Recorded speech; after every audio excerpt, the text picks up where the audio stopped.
Every day, we see the darker side of the world around us. We witness how people can hurt others in ways that are hard to understand. It's a sad part of life, but it's something we can't ignore.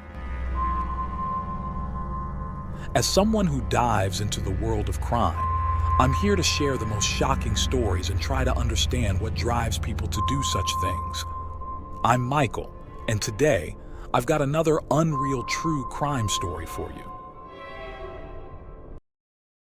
It was a cold January night in Reykjavik, and Birna Brjánsdóttir was enjoying a night out with friends. The city felt safe, just like it always had. But in the early hours of the morning, something went wrong. Surveillance cameras captured her last moments, walking alone, slightly unsteady, heading toward the sea. Then she vanished.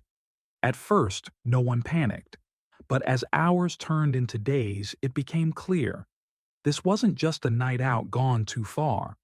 Something terrible had happened to Birna. And when the truth came out, it shook the entire nation.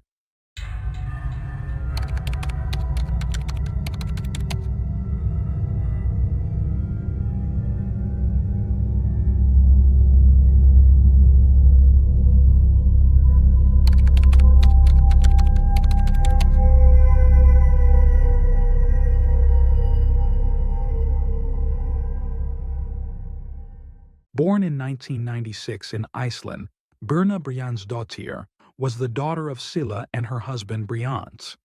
Despite their eventual separation, her parents remained committed to co-parenting, ensuring that Birna grew up with the love and support of both. By the time she turned 20, she was a lively young woman with auburn hair and a sharp sense of humor. She chose to move in with her father, who lived in the suburbs of Reykjavik. From there, it was just a 30-minute walk to the city, a convenience she appreciated. Independent and determined, she preferred earning her own money rather than relying on her parents. Birna's life mirrored that of many young women her age. She was creative, fun-loving, and effortlessly made friends. One of them once described her as a pill of happiness because of her constant enthusiasm for both big and small moments in life. Financially stable thanks to her job in the fashion department of a large department store, she felt lucky.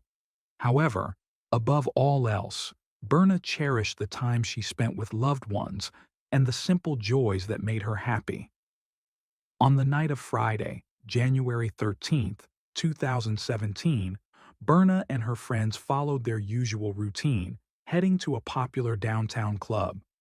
Confident and carefree, she was among the first to get on stage and dance to the live music. Around 2 a.m., her friends decided to leave, but Birna chose to stay a little longer.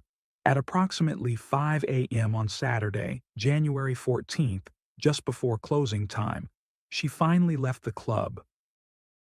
Later that morning, when Birna failed to show up for her shift, her friend Maria grew concerned. It was unlike Birna to miss work, even after a late night out. Maria, who had been friends with Birna since primary school, immediately tried calling her phone. But it was turned off, something Birna never did. Alarmed, Maria reached out to the friends who had been with Birna the night before. They all said the same thing. They had left early, assuming Birna had gone home afterward. To be sure, Maria called her father's house, but Birna wasn't there either. With growing anxiety, she contacted Silla, Birna's mother. The news shook her. Birna was strong-willed and independent, but also responsible. She always let her parents know where she was. By that afternoon, a missing person report had been filed with the police. Desperate for answers, Silla took to social media, posting about Birna's disappearance and urging people to share the message in hopes of finding her. Within hours, her plea spread like wildfire, accumulating thousands of shares. Yet there was no sign of Birna. That night, Silla stayed awake, making frantic calls to emergency services, desperate for any update. But as the hours passed, the silence remained unbroken. At 9 a.m. on Sunday, the police provided a crucial update. Berna's phone had been connected at 5:50 a.m. the previous morning to a cell tower in an industrial area of Hafnarfjordur, a port city located 9 kilometers south of Reykjavik. Upon learning this, Sila, accompanied by several family members and close friends of Berna, drove straight to the location. They knocked on doors, calling out her name, hoping for any clue that could lead them to her. But their efforts were in vain. There was no trace of Berna anywhere. Silla grew increasingly desperate, haunted by the thought of whether her daughter had found shelter from the freezing temperatures. By then, Berna had been missing for nearly 36 hours, and Silla was convinced that something was terribly wrong. Yet, to her frustration, no official search had been launched. The police hesitated to act without concrete evidence of a crime. With law enforcement slow to mobilize, the media became the most powerful tool in spreading the word. Journalists had picked up the story, and by Sunday evening, Iceland's two largest television networks reached out to Silla for interviews. She didn't hesitate. If speaking to the press meant more eyes on her daughter's case, she would do it. That night, the story of the young woman who had vanished from one of Reykjavik's busiest streets dominated the evening news, sending shockwaves through the nation. By Monday morning, Berna's disappearance was on everyone's lips. In shops, on buses, and at workplaces across the country, people speculated on what could have happened. The case struck a nerve, not just because of the mystery surrounding it, but because it was unfolding in one of the world's safest nations. With its small population and high economic equality, Iceland had long been known for its remarkably low crime rate. Violent crimes were so rare that in some years not a single homicide was recorded. In fact, the police force itself was unarmed. Detective Grimur Grimson wasn't watching the news that Sunday night. But as he finished dinner with his wife, his phone rang. He was instructed to report immediately to Reykjavik's police headquarters. Driving to the station that night, he wasn't overly concerned. In his experience, cases like this rarely turned out to be serious.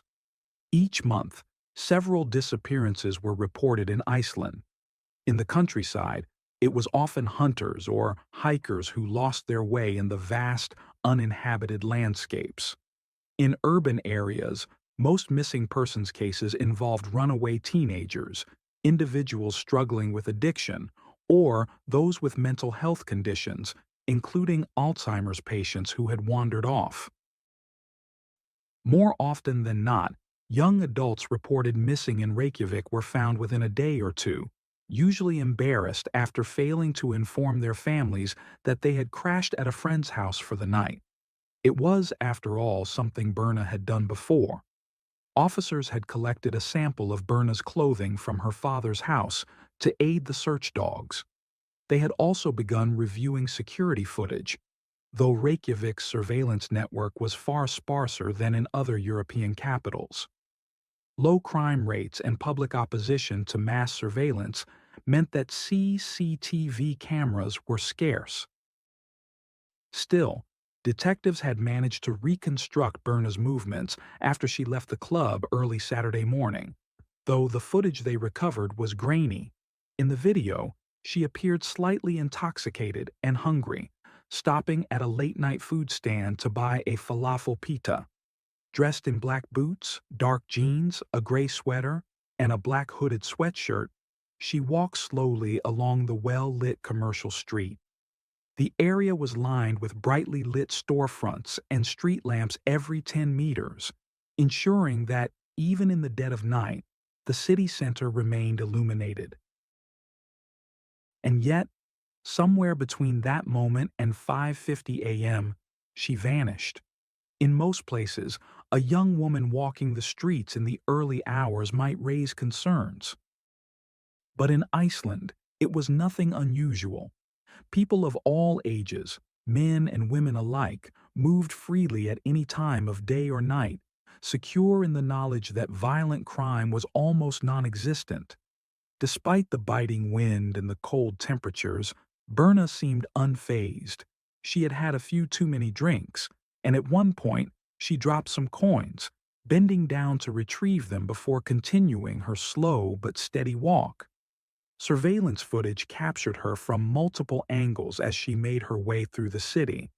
In one moment, she turned a corner and headed down a narrow street leading toward the sea. Detective Grymour watched the footage carefully, taking note of small details, her dropped coins, the casual brush of her shoulder against a passerby. Then, in the next set of surveillance images, taken a few blocks further, Berna was gone. She had either turned down a side street or gotten into a passing vehicle. Reviewing the footage again, the detectives noticed something: a small red Kia Rio driving in the opposite direction of Berna. Had she gotten into that car? It was a possibility the investigators had to consider, but the video quality was too poor to make out the driver or the license plate. When the police ran a check through the National Vehicle Database, they found over 100 cars of the same make, model, and color in Iceland. By 2 a.m., Berna's parents arrived at the police station. Detective Grimmer showed them the surveillance footage. When Scylla realized they couldn't even identify the red car's license plate, she was furious. To her, it seemed like something that should be simple, just like in the movies. But the officers explained that real-life investigations weren't that straightforward. By Monday afternoon, with no new leads, the police took an unusual step. They held a press conference, appealing to the public for any information that could help locate Berna or identify the driver of the red Kia. Though Scylla still felt that authorities weren't treating her concerns with the urgency they deserved, she agreed to stand beside Grimmour at the press conference. She told reporters about Berna's love for English and travel, mentioning that her daughter and her best friend Maria had been planning a trip to New York. She speculated that Berna, being friendly and outgoing, might have stopped to chat with tourists on her way home. She also revealed that her daughter had recently joined a dating app after ending a relationship. Detective Grymer provided updates on the ongoing search efforts. The case had now been taken up by the Icelandic Search and Rescue Association, an organization with a century-long history of responding to emergencies. In Iceland, natural hazards posed a far greater threat than crime, making this organization's presence in rescue operations a reflection of the country's unique reality. Ordinarily, Icelandic authorities discourage civilians from joining search missions, as untrained volunteers could do more harm than good. But in Berna's case, they made an exception. The response was overwhelming. Hundreds of people stepped forward to help, marking the beginning of the largest manhunt Iceland had seen in recent memory. Just hours after the press conference, as Monday drew to a close, an unexpected development changed everything. Two young brothers in their 20s decided to retrace the last known signal from her phone. Following their instincts, they made their way to Hafnarfjordur's harbor. There, between the road and the sea, they found a fenced-off industrial site containing 3 massive oil storage tanks. Nearby, in a rugged patch of land strewn with construction materials, they spotted something: a pair of black boots. The brothers immediately recalled the police reports describing Berna's clothing. Wanting to be sure, they searched online for images of the brand of boots she had been wearing. The match was undeniable. Without hesitation, they took a photo and posted it on social media. Police rushed to the harbor, where they met with the brothers, and confirmed that the boots indeed appeared to belong to Berna. At that moment, an intensive search operation was launched in the area. As divers plunged into the icy waters and drones scanned the terrain from above, Detectives under Grimmer's command reviewed security footage from the harbor, and then they found something. At around 6 a.m. on Saturday morning, shortly after Berna had vanished, a red Kia Rio had entered the harbor. The red Kia Rio was found parked beside a trawler named Polar Nanak, a fishing vessel registered under the flag of Greenland. As investigators reviewed the surveillance footage, they noticed a man stepping out of the vehicle from the passenger side. His movements were slow and unsteady. He was clearly intoxicated. Staggering slightly, he made his way toward the ship before the car drove away. This time, luck was on the police's side. The license plate was fully visible, allowing them to quickly trace the vehicle back to a rental company. Upon contacting the business, officers learned that the car had been rented by a crew member of the very fishing vessel captured on security footage. Records showed that the individual who had signed for the car was Thomas Muller Olsen, a 25-year-old Greenlandic national. When authorities requested access to the vehicle, the rental company informed them that Thomas had returned it around midday on Saturday. Since then, it had been rented out again to a young family. Determined to examine the car, the police tracked it down and inspected it thoroughly. It had recently been cleaned. When they interviewed the family, the parents mentioned that their child, who had been sitting in the back seat, had complained about a strong chemical odor. Upon seizing the red Kia for forensic analysis, investigators found reddish stains on the back seat. However, Iceland lacked the forensic facilities to properly analyze the samples, so they were sent, along with a DNA reference sample from Berna, to a laboratory in Sweden. Meanwhile, as detectives attempted to locate Thomas and another unidentified man seen in the footage, they discovered a troubling complication. The Polar Nanak had set sail on the afternoon of Saturday, January 14th, taking both men with it. Despite the setback, investigators dug deeper into Thomas Muller Olsen's background. They learned that he had a prior conviction for drug dealing in Greenland. He was also a trained mixed martial artist and was in a relationship, though he had no children. With suspicions mounting, the case turned into a race against time. For Detective Grimmer and his team, the urgency was clear. The longer the suspects remained at sea, the greater the risk that they could destroy evidence or coordinate their stories. However, the pursuit of the Polar Nanak was not straightforward. The situation required delicate diplomatic negotiations, as law enforcement had to navigate legal jurisdictions, obtain the necessary permissions, and coordinate with maritime authorities. After an intense effort, they finally secured the approvals. With the cooperation of the ship's captain, officers from the Icelandic National Commissioner's Special Unit were transported by helicopter to the fishing vessel, braving harsh weather conditions. Once aboard, they arrested Thomas Muller Olsen and Nicola Olsen, the second man seen in the surveillance footage. Despite sharing a surname, the two men were not related. The ship's captain agreed to comply with the Icelandic authorities, and after 12 tense hours, the Polar Nanak changed course and returned to Icelandic waters. As the ship was searched, officers uncovered 50 pounds of hashish in Thomas's cabin, a significant find, but not the most critical piece of evidence. What truly stunned investigators was what they found in the ship's garbage disposal. There, folded and discarded, was Berna's driver's license. The document was immediately sent to a forensic lab in Norway for fingerprint analysis. To Grimmer, this was damning proof. He was convinced Thomas was responsible for Berna's disappearance. Yet, despite the mounting evidence, Thomas refused to talk. He denied any involvement and provided no information that could help locate the missing woman. As detectives worked to map out the movements of Thomas and Nicola on the night and morning of Berna's disappearance, they uncovered another distinction between the two men. While Thomas had a criminal record, Nicola did not. People who knew Nicola described him as reserved, socially anxious, and deeply introverted. He had a girlfriend and maintained a close relationship with his family, particularly with his sister and her newborn baby.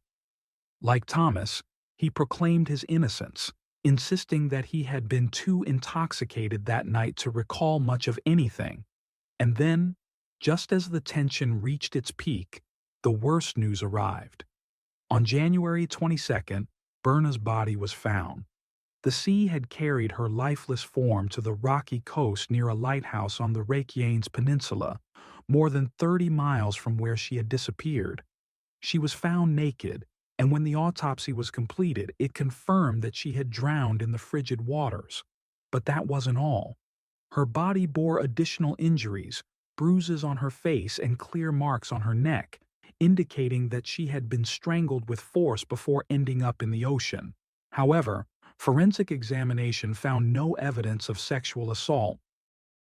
The news spread like wildfire. A wave of grief and disbelief washed over Iceland. The phrase "I am Birna" trended across social media as people struggled to process what had happened. For many, the shock went beyond the loss of a young woman. It was an attack on the very fabric of Icelandic society. For Birna's parents, the pain was unbearable. Devastated, they refused to hear the graphic details of their daughter's final moments. Meanwhile, the crew of the Polar Nanak released a statement expressing their condolences, saying they hoped for justice to be served. As a gesture of sorrow, the fishing company donated $15,000 to the volunteers who had tirelessly searched for Birna. Both in Iceland and Greenland, candlelit vigils were held. In Reykjavik, more than 8,000 people gathered for a memorial walk, tracing Birna's final steps through the city, placing flowers at the spot where she was last seen. They ended the procession atop a small hill, lighting candles and sharing a moment of silence in her honor. On February 3rd, Birna was laid to rest. Her funeral was attended by 2,000 mourners, including Iceland's president and prime minister. The ceremony was conducted by the Bishop of Iceland, but respecting the family's wishes, no photographs were taken, as the media had been asked to stay away. Once forensic testing confirmed that the reddish stains found in the red Kia matched Birna's DNA, police formally charged Thomas Muller Olsen with murder and drug possession. His companion, Nicola Olsen, was released after investigators concluded that he had not been present when the crime occurred. According to the case reconstruction, Thomas had dropped off Nicola, who was too intoxicated to recall the night's events. Sometime after, Thomas encountered Birna, and for reasons still unknown, she got into his car. Despite the overwhelming evidence, Thomas never confessed. Over 9 police interrogations, he maintained the same story, though with contradictions. By August, Thomas's trial was about to begin. By then, the prosecution had even stronger evidence. Thomas's DNA was found on the shoelace of one of Birna's boots. His fingerprint was detected on her driver's license, which had been discarded on the Polar Nanak. Surveillance footage showed him buying cleaning supplies and later wiping down the interior of the red Kia. When Thomas entered the courtroom, he covered his face and sat with his back turned to the audience. He pleaded guilty to drug charges but denied the murder. He claimed that he had cleaned the car because his friend had vomited in the back seat. Then, in an attempt to deflect blame, he accused the police of mistreating him while in custody. But then, Nicola testified against him. Though he had initially claimed to remember little from that night, Nicola now pointed to Thomas as the killer. In September, the verdict was reached. Thomas Muller Olsen was found guilty of murder and drug trafficking and was sentenced to 19 years in prison. In addition, the court ordered him to pay about $250,000 in fines and restitution. Months later, the Supreme Court upheld the sentence, rejecting his appeal. Soon after, Thomas was transferred to Denmark, where he would serve out his sentence. In the wake of Berna's murder, Reykjavik authorities expanded the city's CCTV network to increase surveillance. A new women-only ride service was also introduced, aimed at providing safer transportation options at night.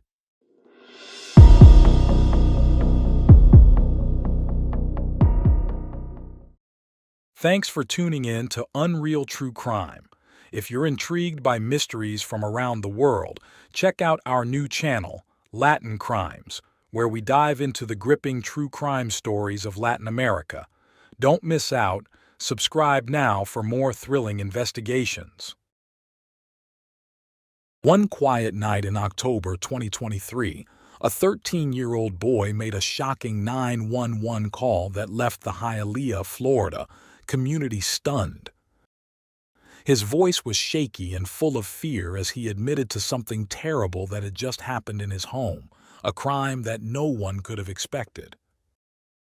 With his newborn sister asleep in the next room and his stepfather far away, the boy's confession started an investigation that uncovered dark and surprising details about what took place that night. But why did this young boy do such a terrible thing? And could there be more to the story? The truth is much more complicated than it seems.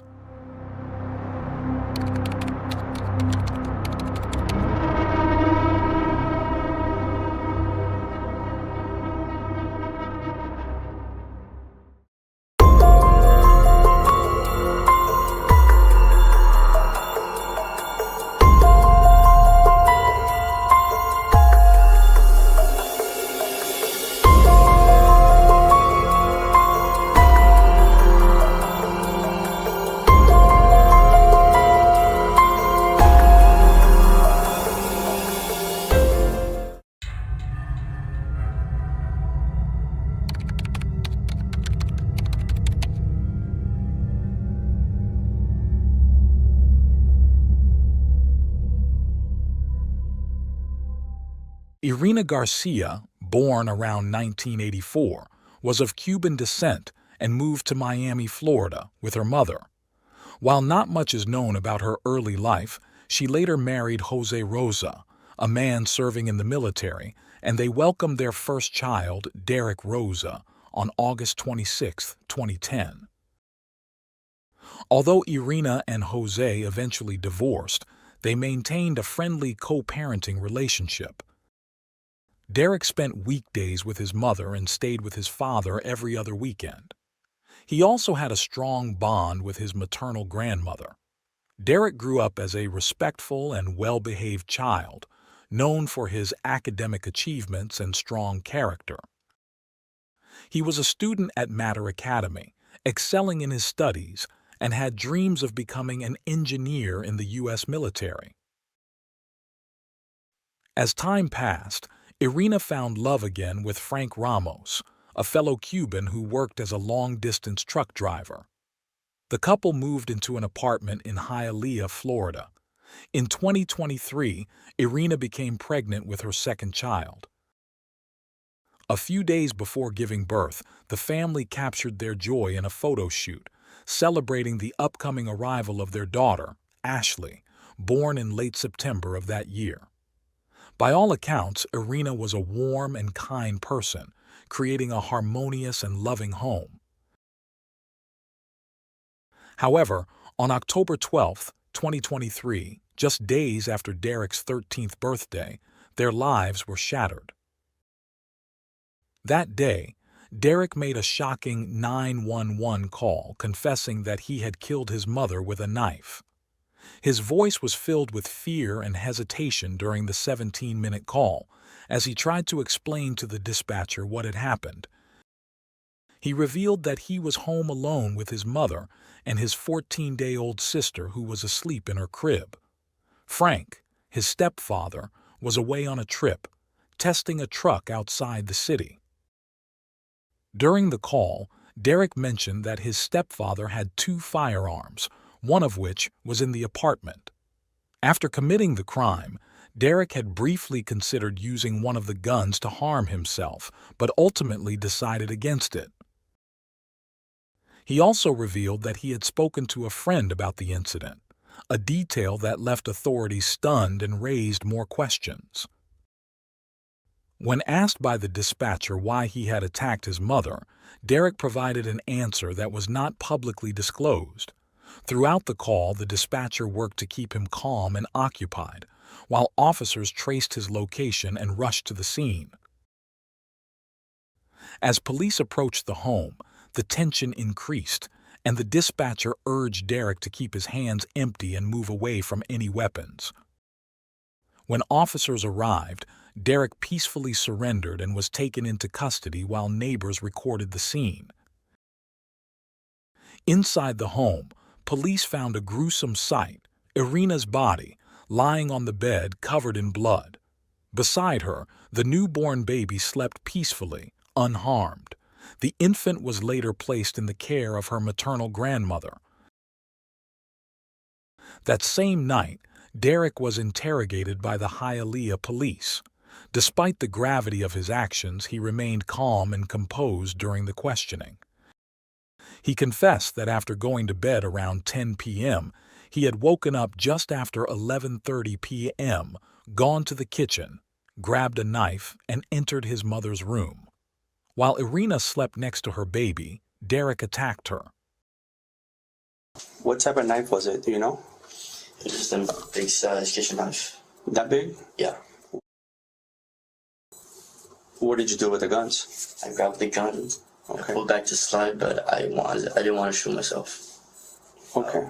I intended to shoot myself before, but I couldn't. Why did you kill your mother? Do you know? If I have to say it now, Yeah, get it off your chest. Absolutely. I can't wait for a lawyer. During the interview, Derek detailed the bloodstains on his shirt and hands, explaining they were from the attack. He even demonstrated the size of the knife he used, describing how he first targeted her neck, believing it was a vulnerable spot. During Derek's interrogation, as seen in the video footage, he appeared calm while answering detectives' questions. He admitted that before committing the crime, he had insulted his mother in Spanish. The first stab had startled her, and she only managed to scream once before falling silent. However, Derek's demeanor changed significantly when a detective asked about his reasons for killing his mother. He requested to use the bathroom and then remained quiet for a few moments. He finally questioned whether he needed to answer that question at that time and asked for a lawyer, bringing the interrogation to a close. The forensic examination of Irina revealed a total of 46 wounds, many inflicted on her face. Additionally, the investigation of Derek's phone uncovered disturbing images that horrified those who saw them. Not only had Derek contacted a friend to tell him about the crime, but he had also sent 3 photographs, 2 of his deceased mother and 1 of himself posing for a chilling selfie with blood on his hands. The friend, whom Derek mentioned both in his 911 call and later to detectives, was someone he had met through online gaming when he was 10 years old. They had never met in person and communicated mostly on weekends. Derek didn't even know his real name, referring to him only by the alias Sweden, which was saved in his phone. The search history on Derek's phone revealed unsettling queries before the crime, such as how to kill someone with a knife, the most effective method to do it, and where to target the body for the quickest result. Authorities noted that Derek had specifically researched the jugular vein. As the sole suspect in his mother's murder, Derek was taken into custody, while investigators confirmed that his stepfather, Frank, had been out of state at the time of the incident, working in Georgia. The community was left in shock, struggling to comprehend how a promising young boy could become entangled in such a tragic event. Neighbors and friends expressed disbelief, remembering Derek as a polite and dedicated student. His family requested privacy as they mourned the loss of Irina. A Hialeah police spokesperson revealed that Derek had been a model student, with no previous issues at home or school. He had no known history of mental health problems that could have explained his actions. On October 27, 2023, the authorities announced that Derek would face a charge of first-degree murder and would be tried as an adult. His request for house arrest under the supervision of his father and grandmother was denied, and he was transferred to the Metro West Detention Center in Doral. Due to his age, he was kept isolated from the general prison population and monitored 24/7, as he was considered a danger to himself. Despite the overwhelming evidence, some rallied in Derek's defense, including his family. His father described him as a respectful student and was baffled by what could have driven his son to such an act. Having served in the military for 22 years, he believed he had instilled strong values in his child. Derek's maternal grandmother referred to him as the best boy in the world, urging people not to misunderstand the situation, as no one knew him better than she did.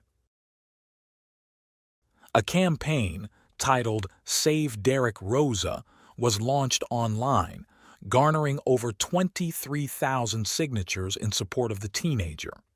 The petition raised doubts about Derek's involvement, suggesting that his search history might have been manipulated or that someone else could have used his device. There was also suspicion that Derek, whose first language was English, might not have written the Spanish search terms found on his phone. Some claimed there was a second voice heard during Derek's 911 call and demanded further investigation into other family members, particularly Frank. Although Frank was never a suspect, many speculated about his involvement. Some accused him of manipulating Derek, and rumors about Frank's personal life sparked public interest. Speculation arose that Frank had a second family in his home country, with photos surfacing online showing him with another woman and 2 girls. However, no concrete evidence linked him to a hidden past. After the crime, Frank opposed the defense's request to search the apartment, claiming that Derek's father and other relatives had already removed several items. The prosecution supported Frank's decision, though this refusal added to public suspicion. Frank's lack of public statements further fueled conspiracy theories, with many wondering about his whereabouts following the incident.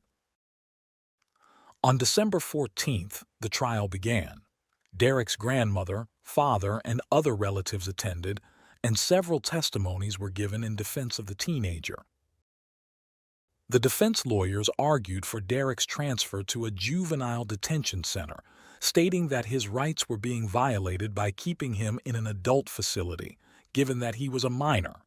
Prosecutors, on the other hand, argued that Derek's current situation ensured he received an education while incarcerated. Testifying in his favor were a counselor and 2 teachers who provided him with personalized lessons to help him continue his high school education. Although the teenager spent around 20 hours a day confined in his cell, he had limited interactions. He met with his math teacher 3 times a week and had language classes for another 3 hours each week. The prison housed 34 other minors, but Derek, being the youngest at 13, had restricted interactions, limited to brief periods of playing soccer and basketball with a single other inmate. Derek's math instructor testified that the boy responded to lessons just like any other student. Meanwhile, his language teacher noted that Derek often expressed confusion during lessons, leading her to suspect he had learning difficulties. However, she also emphasized that Derek was polite and a diligent student. Derek's attorneys argued that he had lost 6 pounds during his first few months in detention. They called a forensic psychologist to testify, although the psychologist had not personally evaluated Derek. The specialist attributed Derek's weight loss to depression caused by isolation and testified that Derek was likely experiencing severe self-harm tendencies, which were not visibly apparent. The psychologist also suggested that Derek could be on the autism spectrum and recommended that he be treated as if he had autism until proven otherwise. The Correctional Health Services psychologist diagnosed Derek with attention deficit hyperactivity disorder and confirmed that he had tendencies towards self-harm. It was notable that this was the first mention of Derek potentially being on the autism spectrum. Up until that point, he had not been diagnosed with any such condition, and his school records from the past 8 years had shown no signs of any deficiencies. Investigators who interacted with Derek in the hours following the crime also testified during this hearing, and the disturbing video of his confession was shown to the court. This was one of the few moments when Derek lowered his head and appeared to cry. Additionally, the state attorney's office released 2 new security videos as evidence. In the first video, Derek is seen opening the door to the apartment where his mother Irina is seated, holding the newborn baby. According to some sources, there was an argument between them. The second video shows Derek standing by his mother's bed as she slept, moments before her life was taken. The court also viewed photographs of the crime scene, including the weapon used. With these grim details, prosecutors aimed to prevent the judge from authorizing Derek's transfer to a juvenile detention center, insisting that he posed a danger to the community. After several days of testimony, the judge expressed concern over the relatively small amount of time Derek was allowed outside his cell but found no clear violation of his constitutional rights. As a result, the defense's request for a transfer to a juvenile facility was denied, and the judge ordered Derek to remain in the adult detention center. In an emotional hearing on Thursday, February 15th, defense attorneys presented 26 letters written by family members, all emphasizing that Derek was a kind, loving child and that the crime did not reflect his true character. The courtroom was filled with tension and hope as the letters were read aloud, highlighting the deep emotional impact of the situation on Derek's family and supporters. Derek's grandmother, father, and other family members attended the hearing, their faces filled with concern and love. Supporters from different parts of the United States had also traveled to be there, wearing T-shirts emblazoned with "Save Derek." Their presence was a powerful display of unwavering support for the young boy. Many in attendance echoed the sentiment that a child is innocent until proven guilty, and they firmly believed Derek Rosa could not have committed such a heinous act. His maternal grandmother emphasized that Derek was not an adult, but still a child who needed guidance. His biological father pleaded for leniency and a second chance to help Derek grow and learn from his mistakes. Both underscored the strong family support surrounding him. The letters submitted on Derek's behalf mostly asked the court not to treat him as an adult in the legal process. Derek's defense team argued that they were not prepared for trial because the prosecution had not provided all the necessary evidence. They pointed out key missing elements such as witness reports, footage from the baby monitor, clothing, and other personal items. Derek's attorney requested a court order forcing the prosecution to hand over the missing evidence or to exclude it from the case if it wasn't produced by a specific deadline. However, the prosecution had also been unable to access data from Derek's computer, tablets, and gaming consoles. The judge overseeing the case confirmed that there were 750 photos and multiple witness statements involved and ordered the prosecution to submit all unedited information. A new hearing date was set, but the judge maintained his decision to try Derek as an adult. Despite the judge's expressed urgency to expedite the trial, citing concerns about Derek's conditions in detention, the case became tangled in a series of hearings and delays. Throughout the proceedings, The defense petitioned for Derek to be declared indigent, arguing that the family lacked the financial resources to afford private attorneys. They requested that the state cover the costs for case preparation, including mental health experts, forensic analysis, and witness testimonies. At the most recent hearing, held on September 21, 2024, Derek appeared virtually and remained silent. His family broke down in tears upon seeing him on the screen, overwhelmed with emotion and pain. Concerned about the lengthy periods Derek spent in isolation, his lawyers once again petitioned to transfer him from the adult jail to a juvenile detention center. According to news reports, March records indicated that Derek had only been out of his cell for a total of 119 hours, with just 5 hours devoted to his education. Despite these revelations, the judge denied the request once again. New developments emerged when the prosecution identified Derek's mysterious online friend from the night of the crime. Through electronic device analysis, detectives traced the phone's owner and conducted an interrogation. Derek's trial is scheduled for December 2, 2024, with at least 28 witnesses expected to testify. The prosecution plans to present video testimony from Sweden, Derek's online friend. Meanwhile, the defense has reportedly obtained text messages between the Hialeah police detectives and Derek's stepfather, which could shed light on their relationship and whether any influence or manipulation took place before the crime. This ongoing investigation focuses on official information, witness statements, and family accounts. As the case is still unresolved, we refrain from making any judgments regarding Derek's innocence or guilt.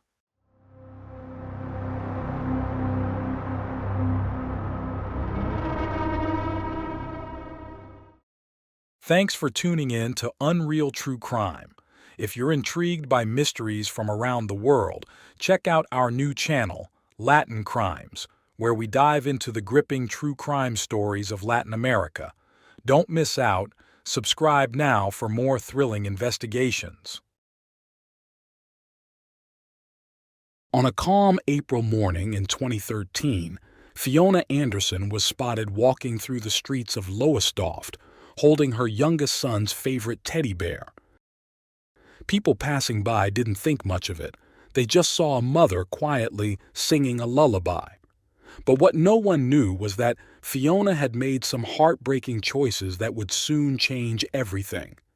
Just hours later, emergency responders would arrive at a shocking scene, leaving the whole community in disbelief. What really happened behind closed doors that morning?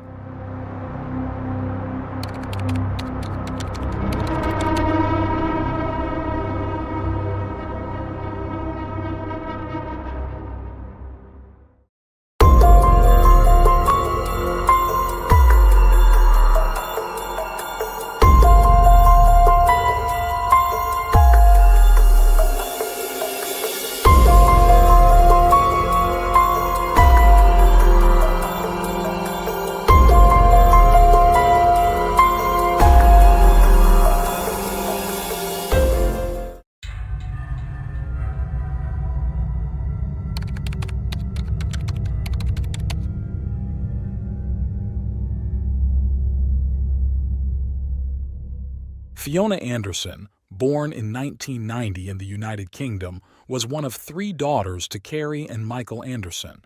Her father served in the Royal Air Force, while her mother was a devoted homemaker who cared for their 3 children. Fiona had 2 sisters, Claire and Laura, and they shared a close bond, growing up in a harmonious family environment. Fiona attended various primary schools in Lowestoft, a town in Suffolk, England. She was often described as a bright and beautiful child who loved Disney movies and playing with her dolls. In her early years, she was outgoing and popular, But as she grew older, Fiona became more withdrawn and easily prone to mood swings. Her sudden changes in behavior worried her parents, who took her to several specialists. Although she was diagnosed with mental health issues, no specific condition was identified, and her situation worsened over time. Despite the efforts of her family to support her, Fiona insisted that she could manage her problems on her own. She eventually met a young man named Craig McClellan, and they began a relationship. In 2008, Fiona and Craig decided to move in together, even though neither had steady jobs. Craig frequently switched from one job to another, leading to an unstable situation for the couple. That same year, Fiona became pregnant, adding to their financial and emotional strain. According to family members, her mental health continued to deteriorate during her pregnancy. She refused to attend regular prenatal appointments or follow the advice of her parents and doctors. Craig also resisted any outside interference from Fiona's family. In June 2009, due to concerns about Fiona's prenatal care and the unstable family environment, Obstetric Services referred her case to Child and Youth Services. Soon after, the authorities intervened to ensure the well-being of the unborn child. On July 21, 2009, Fiona and Craig welcomed their first daughter, Lavina. After her birth, social workers requested that the couple agree to place Lavina under voluntary care, but they refused. Just 2 months later, Lavina was admitted to the hospital, where doctors found that she was severely underweight, likely due to malnutrition. After receiving care, she began to gain weight, confirming that she had not been properly fed by her parents. Despite repeated attempts by social workers to convince Fiona to surrender custody due to concerns about her mental health, she insisted that she was a good mother and would never give up her daughter. Shortly after this incident, Fiona and Craig were evicted from their home due to unpaid rent. They were forced to rely on the generosity of friends and family, which did not provide the stable environment needed for raising a child. For a time, they stayed with acquaintances and then moved in with Craig's parents. Things seemed to improve for a while, and the involvement of social services lessened. In June 2010, Fiona gave birth to their second child, a boy named Addie. However, with 2 small children and Craig's inconsistent income, the couple faced increasing financial challenges. Fortunately, Craig eventually secured a stable job, allowing them to rent a house in Lowestoft by February 2011, and it appeared that they were finally finding some stability. However, by May 2011, social services were once again alerted after neighbors reported that Lavina and Addie had been sleeping in a double stroller for 13 nights and had been fed only biscuits. When social workers and the police visited the home, they found the children malnourished and confined in playpens. The children were assessed, and it was determined that they were emotionally affected and had delayed language skills, leading to their inclusion in child protection plans for neglect. Fiona felt victimized and deeply offended by the suggestion that she was not a good mother. Craig, meanwhile, was often absent from home, claiming he was working extra hours to provide for the family, although his income did not reflect this. Despite their troubled relationship and the challenges they faced, Fiona and Craig did not take precautions to prevent further pregnancies. In May 2012, their third child, Kaiden, was born. Social services quickly became involved due to concerns about the parents' ability to care for another child. By August, child protection officers decided to initiate legal proceedings against the family. However, due to a lack of follow-up by a social worker, the case stalled. As their financial difficulties continued to mount, Fiona discovered in late 2012 that she was pregnant with their fourth child, a girl. Fiona's mental health, already fragile, was further strained by the hormonal changes brought on by her frequent pregnancies and childbirths, leaving her unable to cope with the mounting stress, according to her family. Fiona Anderson was growing increasingly isolated and refused any help from others, allowing only Craig to remain close, though he was drifting further away each day. By then, Craig had started an affair with a beautiful Polish woman he had met at work. The idea of moving in with her was highly appealing, as there would be no children to care for, and they could live a carefree life together. In March 2013, Craig decided to leave Fiona and move in with his lover, though he never disclosed the real reason for their separation. He simply packed his belongings and left, abandoning Fiona with 3 children, another on the way, and no job. Meanwhile, social services continued to monitor the family's deteriorating living conditions, especially now that a 4th child was soon to be born. On the afternoon of Sunday, April 14, 2013, Craig visited the house, bringing chocolate biscuits for his children. After spending some time with them, he told Fiona they needed to talk. During their conversation, the 24-year-old revealed that he had started a relationship with another woman and that their separation would be final. This news confirmed Fiona's suspicions about why Craig had been staying out late, supposedly working extra hours in recent months, and his intention to leave her and the children. Fiona's reaction was explosive. She completely lost control, and during the argument she grabbed a sharp object from the kitchen and stabbed Craig in the shoulder. He fell to the floor, bleeding, while their terrified children watched. Craig managed to escape from Fiona's rage, covering the wound with a napkin, and called an ambulance which took him to the hospital around 8 p.m. At the hospital, Craig lied to the doctors, claiming he had been attacked by a stranger trying to steal his phone. He later explained that he lied to avoid further complications with social services, fearing his children might be taken away and placed in foster care, a threat they had faced many times before. Craig believed Fiona was solely to blame for their problems with social services, and he denied any responsibility for the negative assessments they had received. As he prepared to leave the hospital, Craig received a text message from Fiona. In it, she told him to say goodnight to their children, as it would be the last time he would ever see them. Craig left the hospital and went to his new partner's house, not giving the message much thought. The hospital staff reported the attack to the police, but by the time officers arrived to speak with Craig, he had already left. They decided to visit the last address they had for him, the home he had shared with Fiona and their children. When they rang the intercom, Fiona refused to open the door and claimed she hadn't seen Craig in over a month. With no further leads, the police left.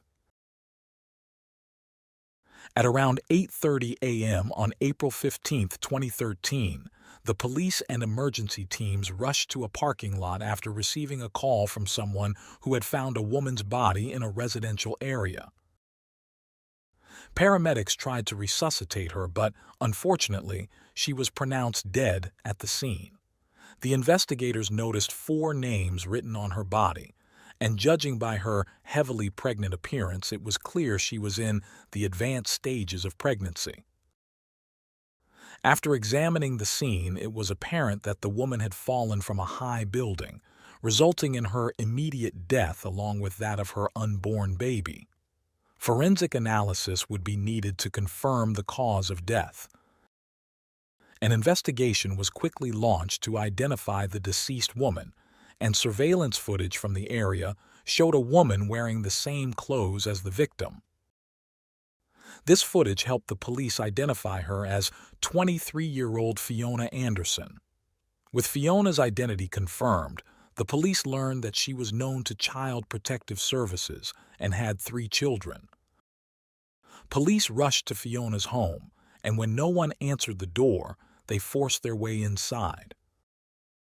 What they found was beyond anything they were prepared for. The 3 young children were discovered lifeless on the bed in the main bedroom. They were tucked in, surrounded by stuffed animals, each with a kiss mark in lipstick on their foreheads. Messages written in green marker covered the walls. One note read, "I love you and will keep you safe. I tucked them into bed with their teddies. They loved their teddies. They look so peaceful together."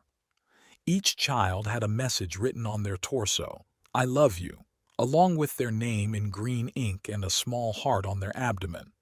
Investigators also found a torn letter in the trash, offering a heartbreaking glimpse into Fiona's mental state.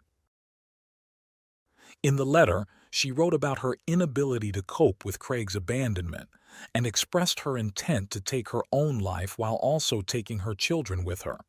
She reiterated her belief that a mother never leaves her children behind and pleaded for Craig to allow them all to be buried together. The children's bodies were taken to a hospital for autopsies to determine the causes of death. Meanwhile, police cordoned off the apartment to continue their investigation.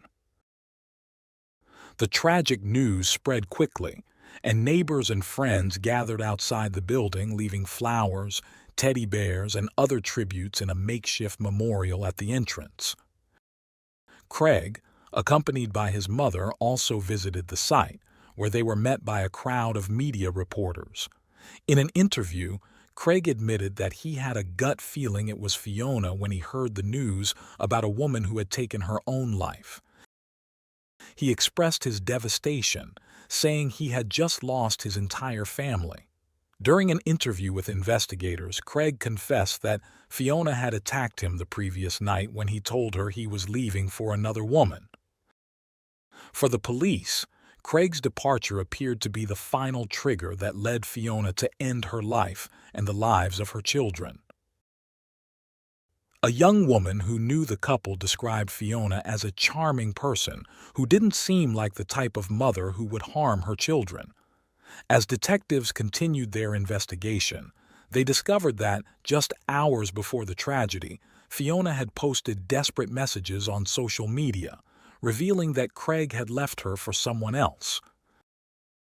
In her posts, she wrote that all she ever did was love him, and despite the pain he caused, neither she nor her children ever gave up on him. She also uploaded photos of her children, expressing how much she loved them. In one of her final posts, Fiona shared an ultrasound image and wrote that she was expecting a baby girl. After piecing together all the evidence, investigators concluded that it was Fiona who had tragically ended the lives of her children. Authorities released surveillance footage to the media in hopes of piecing together the final moments of Fiona Anderson's life. This strategy proved effective, as around 13 people came forward to tell the police they had seen the young woman walking through the city on the morning of April 15th. Thanks to these witness reports, officers were able to obtain clearer footage showing Fiona wearing a long white coat and black shoes, captured outside her home around 6:20 a.m. on that tragic morning. Fiona was seen heading toward Craig's residence, where she left a note in his mailbox. She then dropped off the keys to her apartment at a local hostel so Craig could pick them up later. Afterward, she wandered through the city for over an hour, carrying her youngest son's favorite teddy bear. Several passers-by reported that as she walked, she softly sang a lullaby. By 8:30 a.m. that same day, a cleaner in a multi-story parking garage spotted Fiona climbing up to the top level, still humming her lullaby. The cleaner watched as Fiona climbed onto the railings and then, without hesitation, leaped into the air, ending her life and that of the baby she was carrying. At this point, the police had received the results of Fiona's autopsy, confirming that she had died from severe head injuries consistent with a fall. However, investigators had not yet determined the cause of death for her 3 children, so further tests were needed. A close friend of Fiona's created a memorial page on social media in her memory. The page quickly filled with comments, many asking for respect and remembering Fiona as a warm and kind-hearted woman who would do anything to help others and adored her children. Other comments from friends and family expressed their grief over the loss and hoped that Fiona had finally found the peace she was searching for. Amid the mourning in May 2013, partial autopsy results were released for the children, revealing that all 3 had drowned. The post-mortem examinations found no signs of abuse or violence. According to the police's reconstruction of events, Fiona had prepared the bath, and after submerging her children one by one until they stopped breathing, she dried them off, laid them on her bed, and covered them with blankets, placing their favorite teddy bears in their arms. Once the examinations were completed, Fiona's family was able to claim her body, while Craig and his relatives took custody of the children's remains. In a televised interview, Fiona's parents, Michael and Carrie, pleaded with Craig to allow their daughter to be buried with her children, as it was her final wish, expressed in the letter she had left behind. Despite their heartfelt pleas, Craig refused to let the children be buried alongside the woman who had taken their lives. On June 5th, surrounded by friends and family, the funeral for the children was held. Fiona's family was not allowed to attend. 10 days later, around 75 mourners gathered to say their final goodbyes to Fiona. Dozens of people, many dressed in pink, attended the funeral, which also served as a memorial for her 3 children. A horse-drawn hearse carried Fiona's body to the cemetery, where she was buried alongside her unborn daughter. Fiona Anderson's mother expressed deep gratitude to the local community for their support as they navigated the aftermath of the tragedy. She described Fiona as an amazing woman and a devoted mother who adored her children. In the wake of Fiona's death, many began to question the roles of both the police and social services in the tragedy. As a result, the Independent Police Complaints Commission launched an investigation. It was revealed that officers had visited Fiona's residence just hours before her death while investigating the stabbing of Craig. The inquiry centered around whether the police could have prevented the tragedy if they had entered the home, rather than merely speaking with Fiona through the intercom. After a thorough evaluation, the commission determined that there was no way for the officers to have predicted what would happen in the following hours. Between 2009 and 2013, social workers had visited Fiona's family more than 50 times. There were documented concerns that the children were often left in their stroller and, on some days, were only fed biscuits. An independent expert involved in the investigation noted that Fiona had been reluctant to cooperate, which hindered any psychiatric evaluation and prevented necessary legal actions. Although the deaths of her children weren't deemed predictable, the expert believed that if the children had been taken into care earlier, the tragedy might have been avoided. The coroner overseeing the case echoed this sentiment, stating that while it was not his intention to assign blame, it was evident that key steps, such as evaluating Fiona's mental health, had not been taken. He called for UK health authorities to prioritize providing support to parents with mental health challenges. The investigation also revealed communication failures and a lack of coordination between the various services involved in Fiona's care.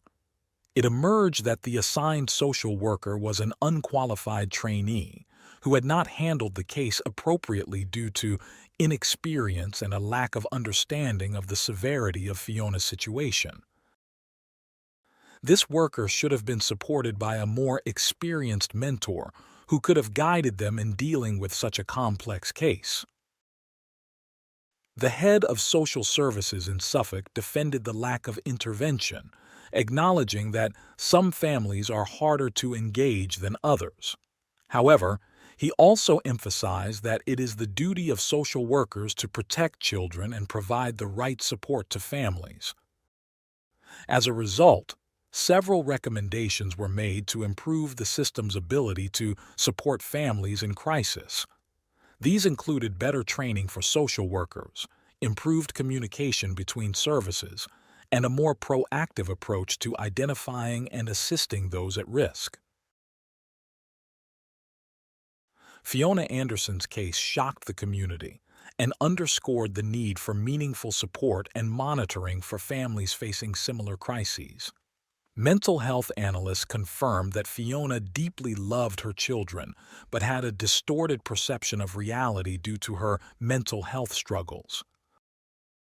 Although she was aware of her actions, she had lost her sense of direction after Craig's departure, leaving her isolated with her darkest thoughts and fears.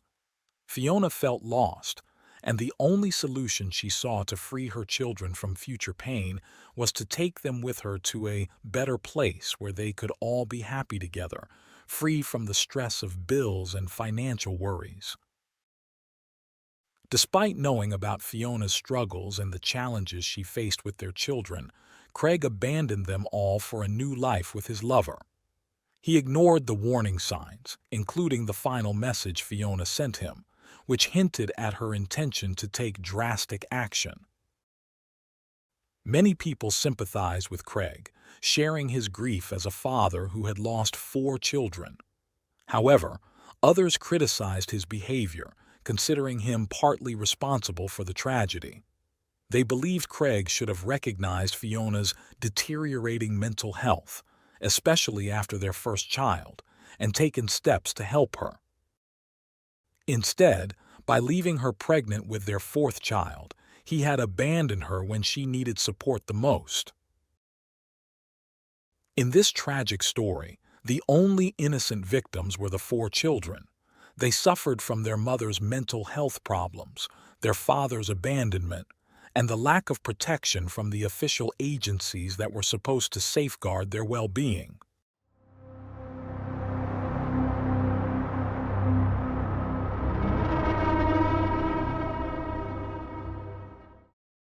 Thanks for tuning in to Unreal True Crime. If you're intrigued by mysteries from around the world, check out our new channel, Latin Crimes, where we dive into the gripping true crime stories of Latin America. Don't miss out. Subscribe now for more thrilling investigations.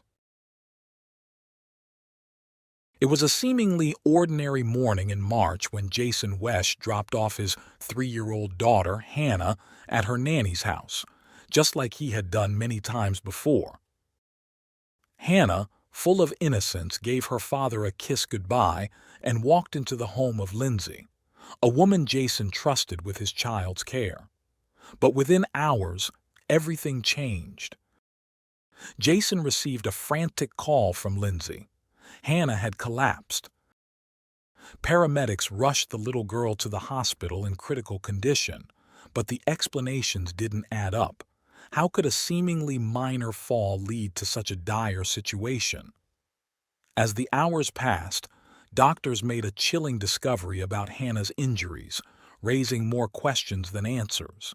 Something terrible had happened that morning, but the truth was far more shocking than anyone could have imagined.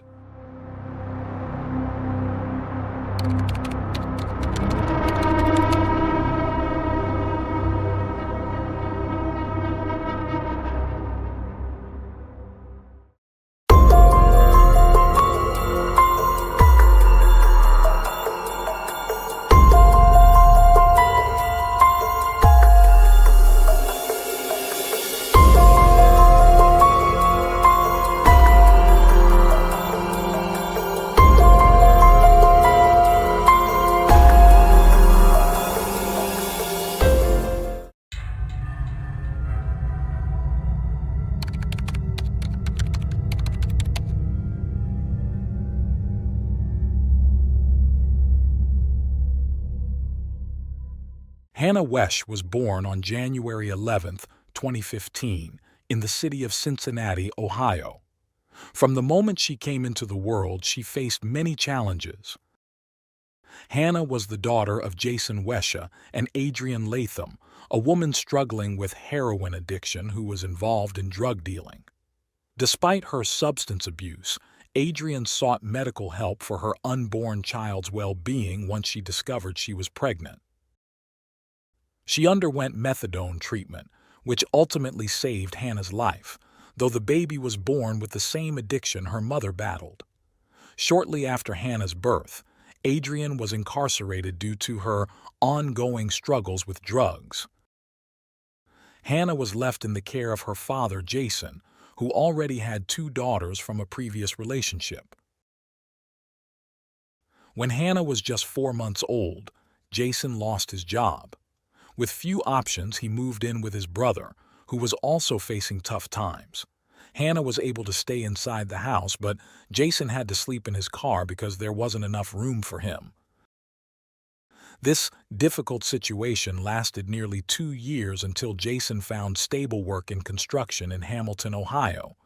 He rented a small house, and it seemed like life was starting to improve for him and his 2-year-old daughter. However, there was still a major hurdle. He needed reliable childcare while working long hours. One of Jason's co-workers, Timothy Smith, lived on the same street. Timothy and his partner, Lindsay Parton, had 2 daughters, aged 4 and 3. Recognizing Jason's struggle to balance work and caring for Hannah, Timothy suggested that Lindsay, who already looked after children, could watch Hannah during the day. To reassure Jason, Timothy explained that Lindsay had a background in early childhood education and was already taking care of another child. Though Lindsay initially hesitated, feeling overwhelmed by the responsibility of looking after 4 children, Timothy persuaded her by pointing out that they needed the extra money. Jason, grateful for the solution, readily accepted the offer. Lindsay, with her warm smile, appeared to be a caring, hard-working mother. Besides babysitting, she also helped her father with various tasks and sold products from a catalog. Jason believed this was the perfect arrangement. Not only would Hannah have a safe place to stay, but she'd also have playmates her own age. Jason and Lindsay agreed on $30 per day for Hannah's care, with Jason dropping her off at 7 a.m. and picking her up after work, depending on how long his shifts were. In July 2017, Hannah spent her first day at Lindsay's house, and within days, Lindsay posted a picture of the little girl on social media, captioned, "Welcome, sweet Hannah," signaling that she was comfortable with her new role. For 8 months, everything seemed to run smoothly. Lindsay looked after Hannah, feeding her, washing her clothes, and even taking her to dance classes. Despite Jason sometimes falling behind on payments, Lindsay never refused to watch Hannah. On Wednesday, March 7, 2018, Lindsay mentioned to Jason that Hannah had fallen off a small toy train but seemed fine. Jason didn't notice anything unusual and assumed it was just a minor accident. The next day, he dropped Hannah off as usual at 7 a.m. Hannah kissed her father goodbye and walked into Lindsay's house as she always did. But shortly after, according to Lindsay, Hannah uttered 2 words, donut and couch, before collapsing and hitting her head on the garage floor. Alarmed, Lindsay placed her on a couch and immediately called Jason, who was still nearby, and then dialed 911.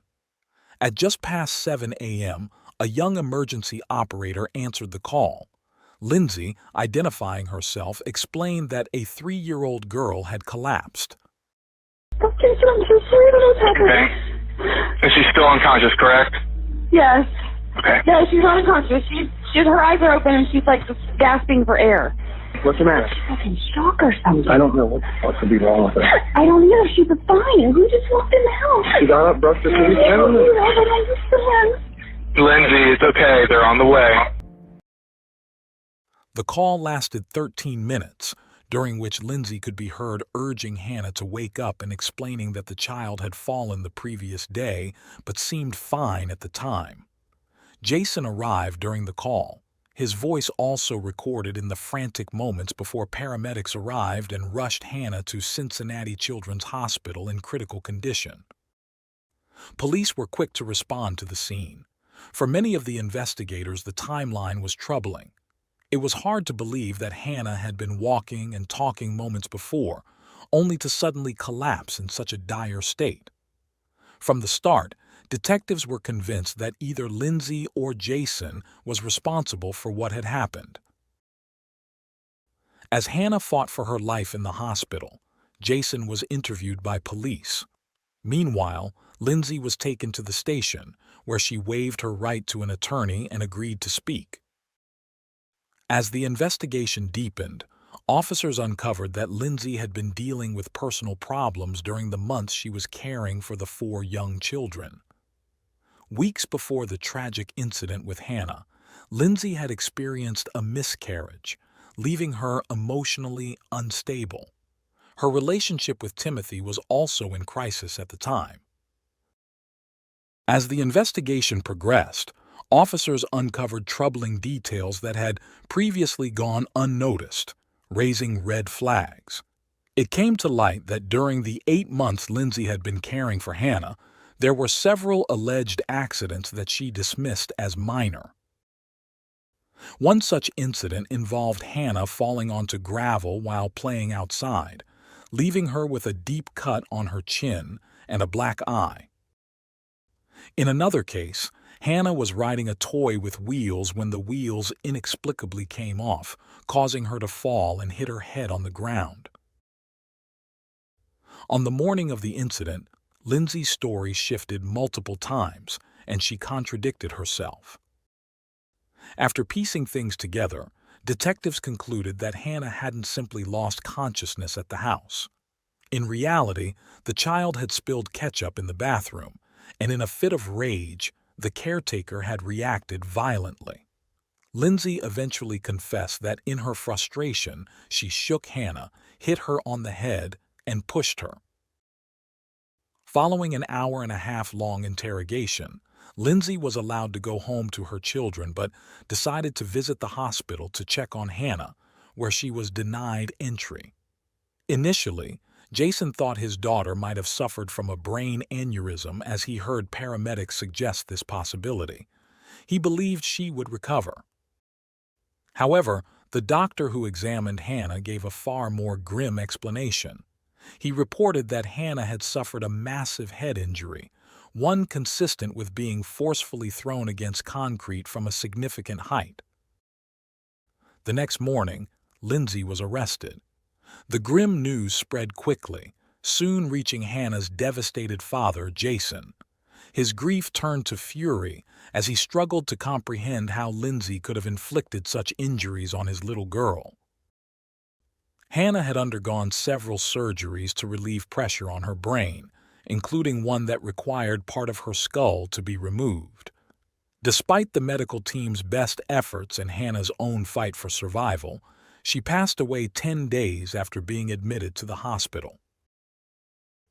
Jason, who had set up several GoFundMe accounts to raise money for his daughter's treatment, used the $10,000 collected to pay for Hannah's funeral expenses. The service was held on Thursday, March 22nd, and included an emotional balloon release in the young girl's memory before her burial. After this difficult moment, Jason was cleared of any suspicion following his successful polygraph test. Meanwhile, Lindsay was behind bars as the investigation continued. A video surfaced showing the moment investigators informed Lindsay of Hannah's death. Captured on police cameras, Lindsay later claimed to the media that her confession had been coerced. She accused the detectives of pressuring her to admit that she had struck and shaken Hannah, saying they implied this was a common occurrence in such cases. Lindsay maintained that she had not made the confession willingly and only wanted the ordeal to end so she could return to her children. Based on the evidence, the timeline reconstruction, and Lindsay's own words, she was charged with homicide. The report submitted to the court indicated that Hannah had begun to whimper shortly after Jason dropped her off that day. While playing with a ketchup bottle in the bathroom, Lindsay, enraged, had shaken her, hit her, and thrown her to the ground. More disturbing facts came to light. Authorities revealed that Lindsay had taken it upon herself not just to care for Hannah, but also to discipline her, believing that the child needed structure since her mother was in prison. While this could have been seen as a noble intention, Lindsay's approach to discipline involved physical punishment. She claimed that Jason had agreed to her methods, allowing her to raise Hannah. In April 2019, Lindsay's trial began. Over 8 days, the court heard harrowing testimony. The jury learned how Lindsay had confessed to abusing Hannah to the police. She admitted that she had slapped the child in the days leading up to the incident and violently shook her on the day of her collapse. The defense argued that Lindsay's confession had been coerced by the police, but the court reviewed her interviews and concluded that this was not the case. The officers had read her rights, and she had voluntarily signed waivers. There was no indication in the detective's behavior or language that suggested Lindsay had been forced or threatened into confessing. One of the most painful moments for Hannah's family came when a report from the doctors at Cincinnati Children's Hospital was presented. The report detailed the devastating head trauma Hannah had sustained. It stated that after suffering such a severe brain and skull injury, it would have been impossible for Hannah to walk or talk for more than a few seconds, or at most a couple of minutes, ruling out any possibility that the injury occurred before she entered Lindsay's home. The specialist added that the forceful impact had caused immediate unconsciousness, severe hemorrhaging, and ultimately brain death. During the hearings, the prosecution displayed a photo of Hannah taken just days before March 8th, showing her seated in her car seat, smiling and without any visible injuries. This image starkly contrasted with the critical condition she was in following the incident. Lindsay's defense team tried to divert attention to Jason by showing photos of his messy and dirty apartment, including the mattress where Hannah slept. The images showed a floor covered in clothes, toys, and food remnants, which the defense claimed created an unsafe environment for the child. The defense strategy aimed to portray Jason as a liar, discrediting his testimony. Lindsay's lawyers argued that Jason had been dishonest, as he failed to mention that a friend had been staying at his home during those days. They suggested that, had the police been aware of this person's presence, he might have been a suspect. They also pointed out that Jason lied in his initial statement, claiming that he had taken Hannah to a supermarket on the night of March 7th to buy milk, yet detectives found no milk at his house. However, the court ruled that these defense points were irrelevant. The doctors had confirmed beyond doubt that the injuries causing Hannah's death occurred just moments before her collapse, pointing directly at Lindsay as the responsible party.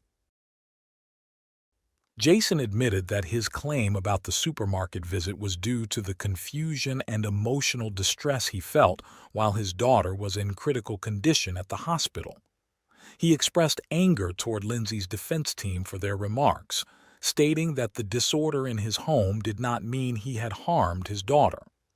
Jason called Lindsay a manipulative liar, asserting that he had never approved of her disciplining Hannah with violence, nor was he aware of it.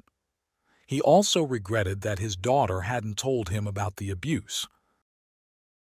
However, Hannah had confided in her maternal grandfather, who testified during the trial. He recalled how, even though his daughter Adrian was in prison, he spent Sundays with his granddaughter. On one occasion, he noticed bruises on Hannah's chest. When he asked how she got them, Hannah said it was from her nanny. It was unclear whether he communicated this to Jason, but no steps were taken to protect the child. During another hearing, the prosecution presented Lindsay's internet search history from the day before Hannah's fatal injury. Lindsay had looked up how to treat or hide bruises. The prosecution argued that this was an attempt to conceal the injury she had inflicted on Hannah, while the defense claimed Lindsay suspected Jason of abusing his daughter. Amid the courtroom drama, a media frenzy unfolded outside, with reporters battling for exclusive stories. Around this time, it was revealed that Jason hadn't informed Lindsay that Hannah had been born with a heroin addiction and had hepatitis C, which could have posed a risk to the other children under her care. It was also reported that Jason ignored a March 5th incident in which Lindsay claimed that Hannah refused to participate in dance class due to severe headaches. When asked about these claims, Jason dismissed them, insisting that Lindsay was lying as she always had. In the final hearing, both sides presented their closing arguments. The defense maintained that Hannah's fatal injuries were the result of earlier falls, and Lindsay had already warned Jason about Hannah's previous head injury the day before the collapse. On the other hand, the prosecution argued that Hannah's injuries were far too severe to be the result of a simple childhood accident and were clear evidence of abuse. They asserted that Lindsay, frustrated by the ketchup spill in the bathroom, had resorted to extreme disciplinary measures. At the end of the trial, Hannah's mother, Adrienne, submitted a victim impact statement to be read in court. In it, she wrote that the night Hannah died, many lives were forever changed, losing both hope and the future. She expressed how she would never smile the same way again after the loss of her brave daughter, and that she would miss Hannah with every fiber of her being. After 12 hours of deliberation, the jury found Lindsay guilty of murder, involuntary manslaughter, and 4 counts of child endangerment. She was sentenced to life in prison without the possibility of parole for at least 18 years. At the conclusion of the trial, Jason had the opportunity to address Lindsay directly. Looking her in the eye, he expressed his anger and said he hoped she would receive the same treatment in prison that she had inflicted on his daughter. Lindsay was then transported to a prison where she was held in solitary confinement, separated from other inmates, as child killers are often targeted in prison.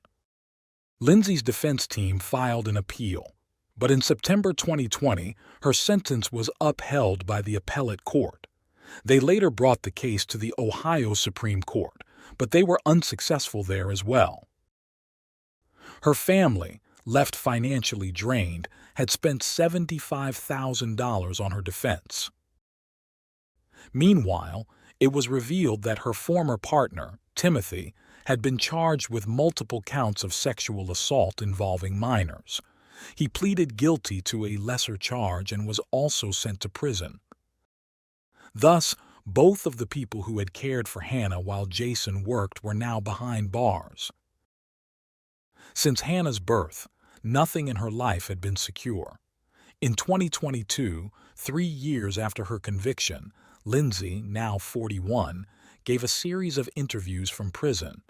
In these interviews, she expressed her longing to hold her daughters, who were now 9 and 10 years old. She reiterated her belief that she didn't deserve to be in prison and continued to deny causing Hannah's fatal injuries. Lindsay, who spoke more in these interviews than she had during her trial, recalled that when she first met Jason, he was dressed in dirty clothes, and Hannah appeared disheveled with her face stained by spaghetti sauce. She emphasized the family's poor financial state and claimed there were signs that something was wrong with Hannah, who had suffered from frequent headaches that worsened in the days before her death and had fallen multiple times. Lindsay also argued that her conviction was influenced by Jason's successful polygraph test and the powerful impact of the autopsy photos presented to the jury. Despite the widespread anger toward her, her family created a social media page titled "Lindsay is Innocent," with the goal of pushing for a review of her case. They remained convinced that the police investigation had been flawed.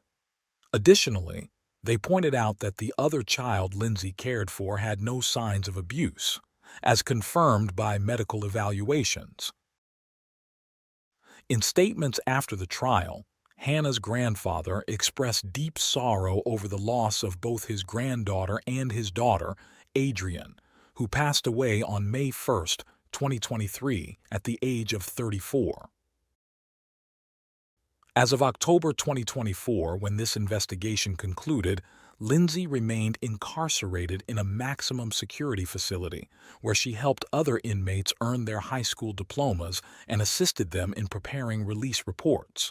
She continued to hold on to hope that she would be free before her daughters stopped recognizing her. For his part, Jason summarized his pain by saying that he had trusted Lindsay to care for his daughter, never imagining that she would become the target of repeated abuse, culminating in her death. He said he would never be able to forgive her and hoped that she would not only face human justice, but also be held accountable in the afterlife. In his view, Lindsay was exactly where she belonged, and he wished for her to spend every remaining day of her life behind bars.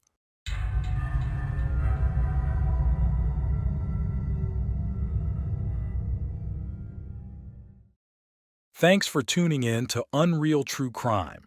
If you're intrigued by mysteries from around the world, check out our new channel, Latin Crimes, where we dive into the gripping true crime stories of Latin America. Don't miss out. Subscribe now for more thrilling investigations. Rick and Susanna lived what seemed like an ideal life. They owned a large home in a quiet suburb, had 2 loving children, and enjoyed financial security from their well-established careers. On the surface, everything was perfect. Yet, beneath this calm exterior, troubling secrets simmered within the walls of the Walmsley family home. It wasn't until an unexpected 911 call set events in motion that the truth began to emerge.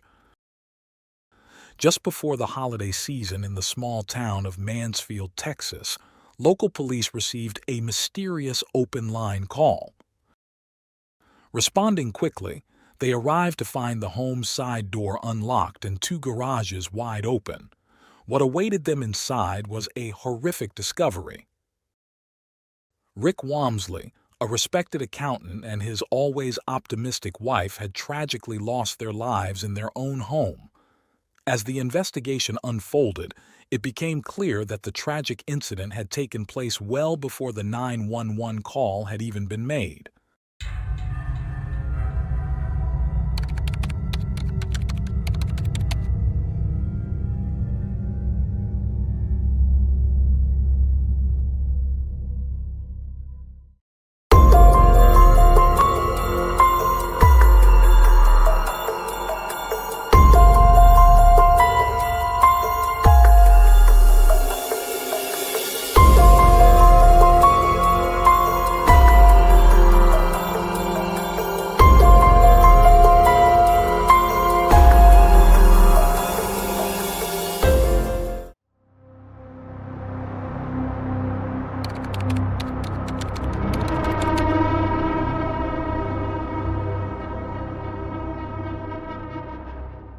Rick and Susanna Walmsley first met as classmates in Oklahoma during the 1970s.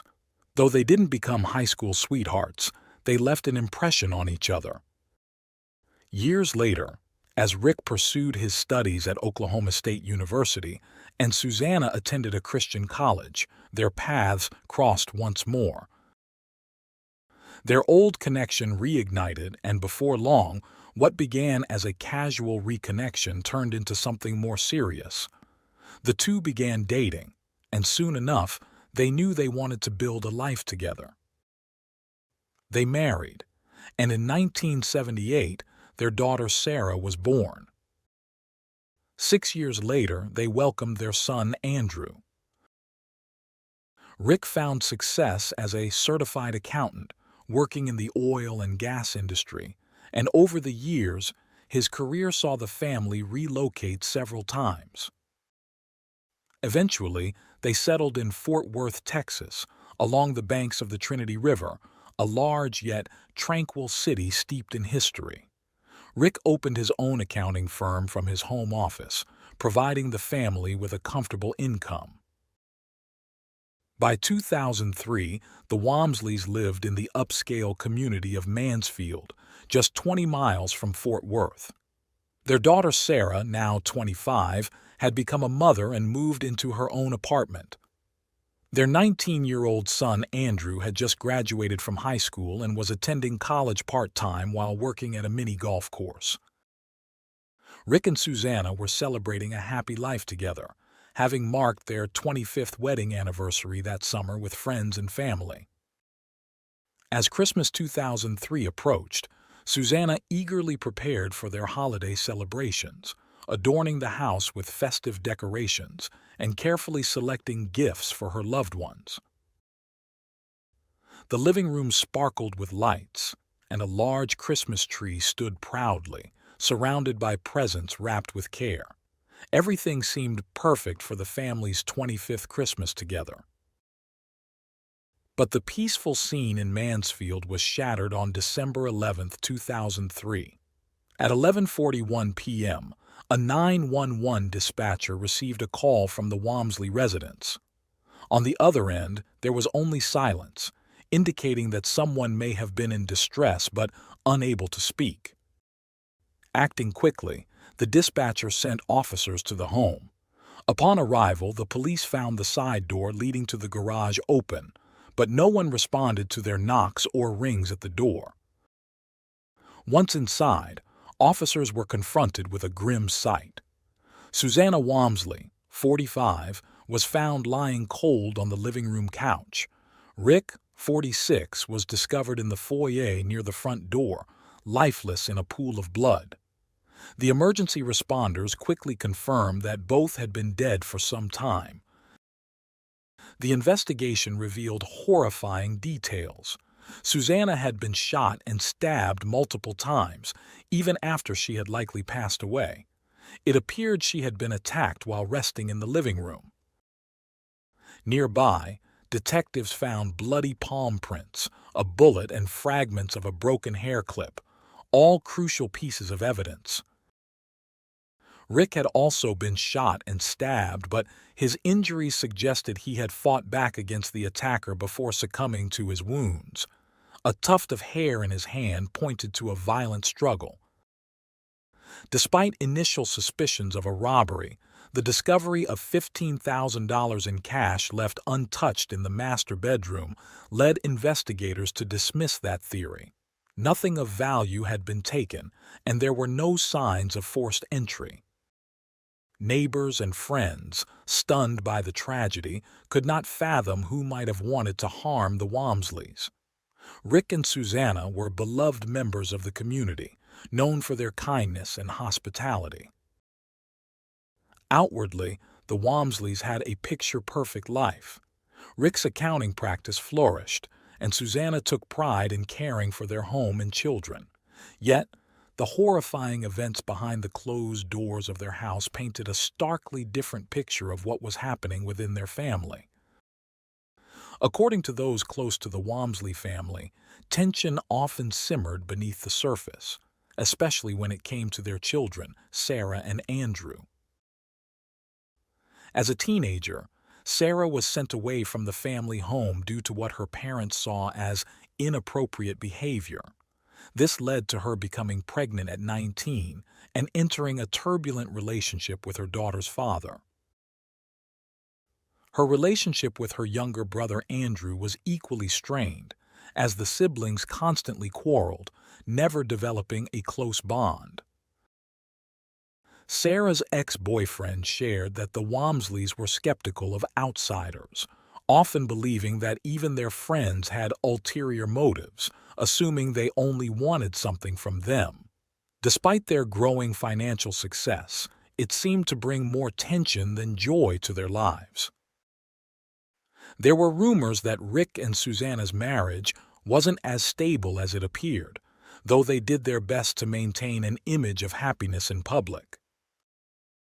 The Walmsleys had a clear agreement with their children. As long as they were enrolled in college, they would receive financial support. While Sarah didn't follow through, Andrew managed to convince his parents that he would keep his end of the deal. To reward him, they bought him a new white Mustang, covered his insurance, and gave him money for his expenses. Though Andrew lived at home without contributing financially, things seemed peaceful, at least on the surface. However, Andrew had also dropped out of college without telling his parents. When Rick and Susanna discovered the truth, they cut off his financial support but did not go as far as to kick him out of the house. As tensions lingered, 19-year-old Andrew spent most of his free time with friends at a local pancake house, a popular hangout spot. It was there that he met 19-year-old Chelsea Richardson, introduced by a friend. On the morning of December 11, 2003, Sarah was informed about her parents' deaths at 4 a.m., but Andrew was nowhere to be found. The police had already turned to the media, asking for help in locating his white Mustang. While forensic teams continued working at the Walmsley house, Andrew and his girlfriend Chelsea unexpectedly pulled up in the Mustang. The two had been staying at Chelsea's house for the past few days and claimed they had just learned about the tragedy from watching the news. Both were immediately taken to the police station for questioning. During his 45-minute interview, Andrew told officers that he hadn't been home in days and hadn't spoken to his parents. He revealed that he had been staying with Chelsea the entire time. Though there were fresh scratches on his hand, nothing else in his story seemed suspicious, and he was free to leave. However, before leaving, the police asked him to sign a consent form allowing them to search his car. Later, Andrew told his sister that investigators would likely find their mother's blood in the Mustang. He explained that Susanna had recently cut her finger and for some reason decided to drive his car to the store afterward. While this could account for the blood traces, Chelsea's story aligned with Andrew's, and she confirmed that they had been together for the past 2 days. The couple had spent most of their time playing a Japanese, a fantasy battle game that brought them closer. Their bond over the game was so strong that they had begun discussing marriage, feeling like they had found in each other a perfect match. Chelsea Richardson's mother fully supported her daughter's relationship and was fond of her new boyfriend, Andrew Walmsley. However, Rick and Susanna were less than thrilled about their son's choice. They had envisioned a different kind of partner for Andrew, someone who would align more with their affluent lifestyle. The Richardsons, who lived on the outskirts of Fort Worth in a working-class neighborhood, were far from the upscale homes of Mansfield. Chelsea's family had faced hardships, especially after her father's unexpected death from a heart attack. Her mother often worked multiple jobs just to keep the household running. Despite their financial struggles, the Richardsons were known for their generosity. Chelsea, with her extroverted and bubbly personality, was popular at school, earning her the nickname Bubbles. She was especially close to her best friend, Susanna Toledano, who frequently stayed at the Richardson home whenever she had issues with her own family. On the night of the Walmsley murders, Andrew, Chelsea, and Susanna were together, spending time at Chelsea's ex-boyfriend Jeremy's house. Jeremy confirmed their alibi, claiming that they had been with him the entire time. Despite this, Sarah Walmsley, Andrew's sister, suggested to police that her ex might have been involved in their parents' deaths. She mentioned that they had recently been fighting over custody issues, and she had even threatened to involve Child Protective Services. 1 month prior to the tragedy, another suspicious event occurred. While driving home after horseback riding lessons, the Walmsley family's Jeep was hit by what they initially thought was a large rock. However, upon inspection, they discovered a bullet hole in the rear of the vehicle. Although frightened, Susanna Walmsley made 2 phone calls, first to her son Andrew rather than the police. She had thought the car trailing them belonged to Andrew, but after the shooting she realized it was not. Despite Sarah's suspicions that her ex might have been involved, investigators eventually ruled him out as a suspect. Attention soon turned to the Walmsley children, particularly because Rick and Susanna's estate included a $1 million life insurance policy and significant assets. Both Sarah and Andrew stood to inherit substantial wealth. However, forensic evidence didn't initially link the siblings to the crime scene, and Andrew's alibi appeared solid. Even though blood was found in the back of Andrew's Mustang, the car had been meticulously cleaned, and investigators couldn't determine whose blood it was. As months passed without significant progress, the investigation hit a standstill. The district attorney decided to convene a grand jury, issuing subpoenas to key individuals connected to the Walmsleys. Jeremy once again testified that Andrew, Chelsea, and Susanna had been with him the night of the murders, offering them a solid alibi. Susanna even voluntarily provided a DNA sample for comparison with evidence found at the crime scene. The investigation took a pivotal turn when Susanna's DNA was matched to the strand of hair found in Rick Walmsley's hand and the broken hair clip left at the scene. This discovery shattered the notion of an outsider being responsible. Susanna was arrested and faced the possibility of the death penalty. Realizing the severity of her situation, Susanna began to talk. She initially claimed that on the night of the murders, she had been with a friend, a 25-year-old man named Hilario Cardenas, who had a gun and needed money. According to her, Hilario entered the Walmsley home alone while she waited outside.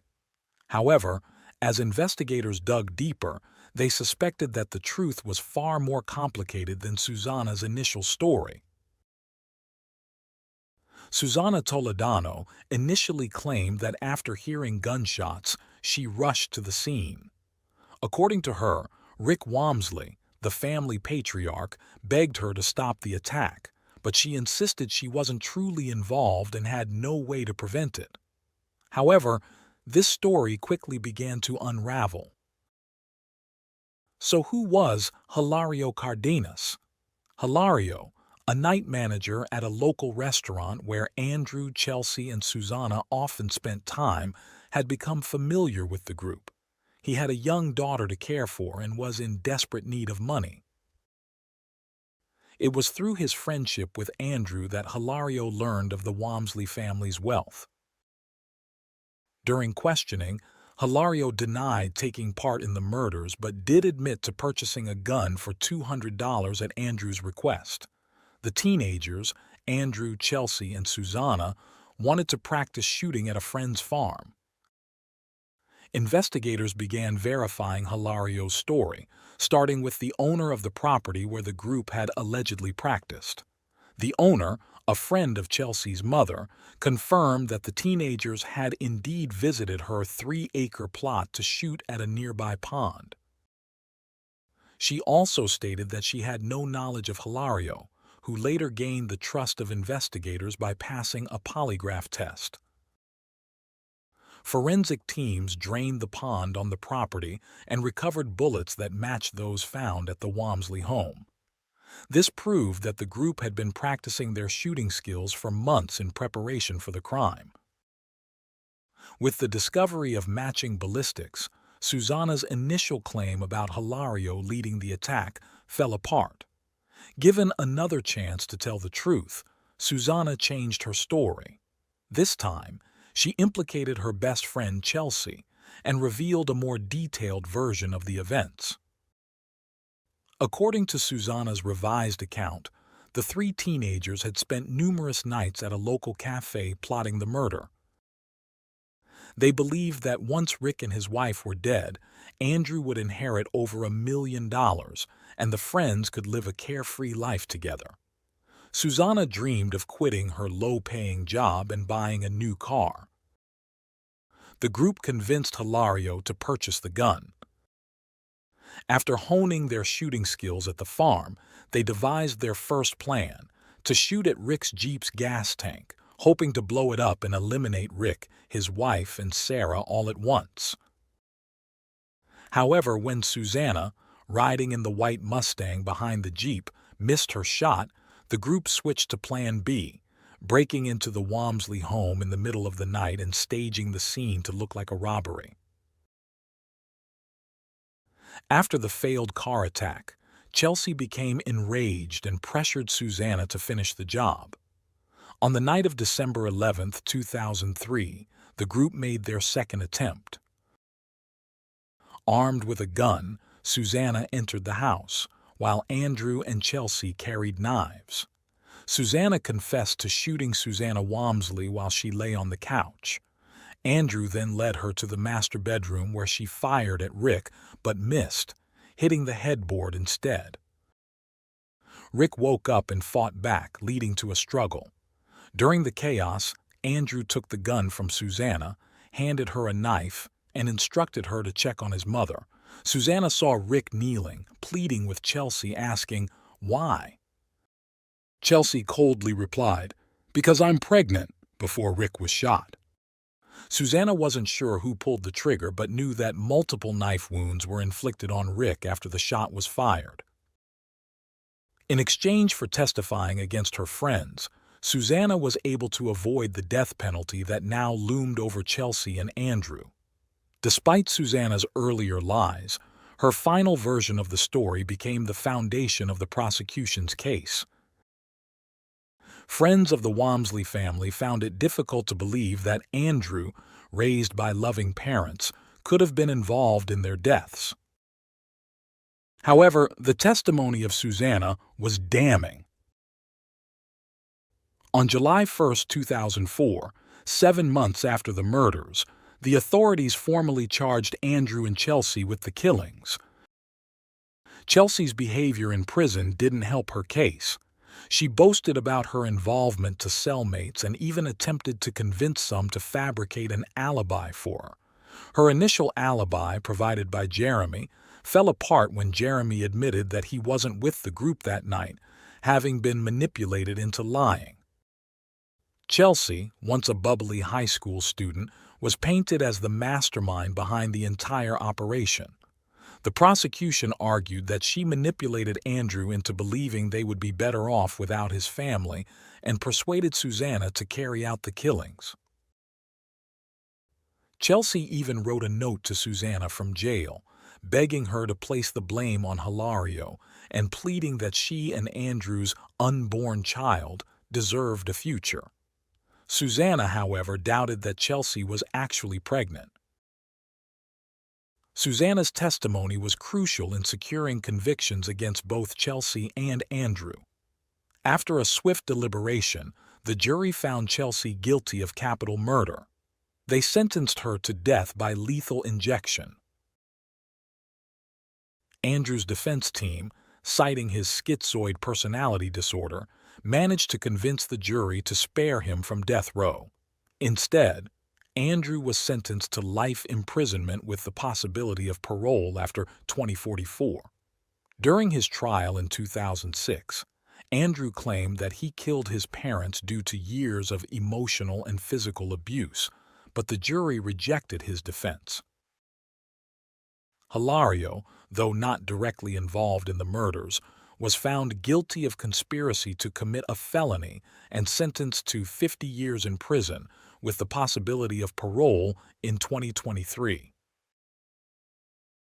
Chelsea, who was once slated for execution, had her sentence reduced to life in prison in 2012 after Susanna's testimony raised doubts about her role as the primary instigator. As for Susanna, she remains incarcerated with the possibility of parole in 2034. What started as a plot for a carefree life left the trio with long prison sentences, ensuring they won't have to worry about their futures for many years to come.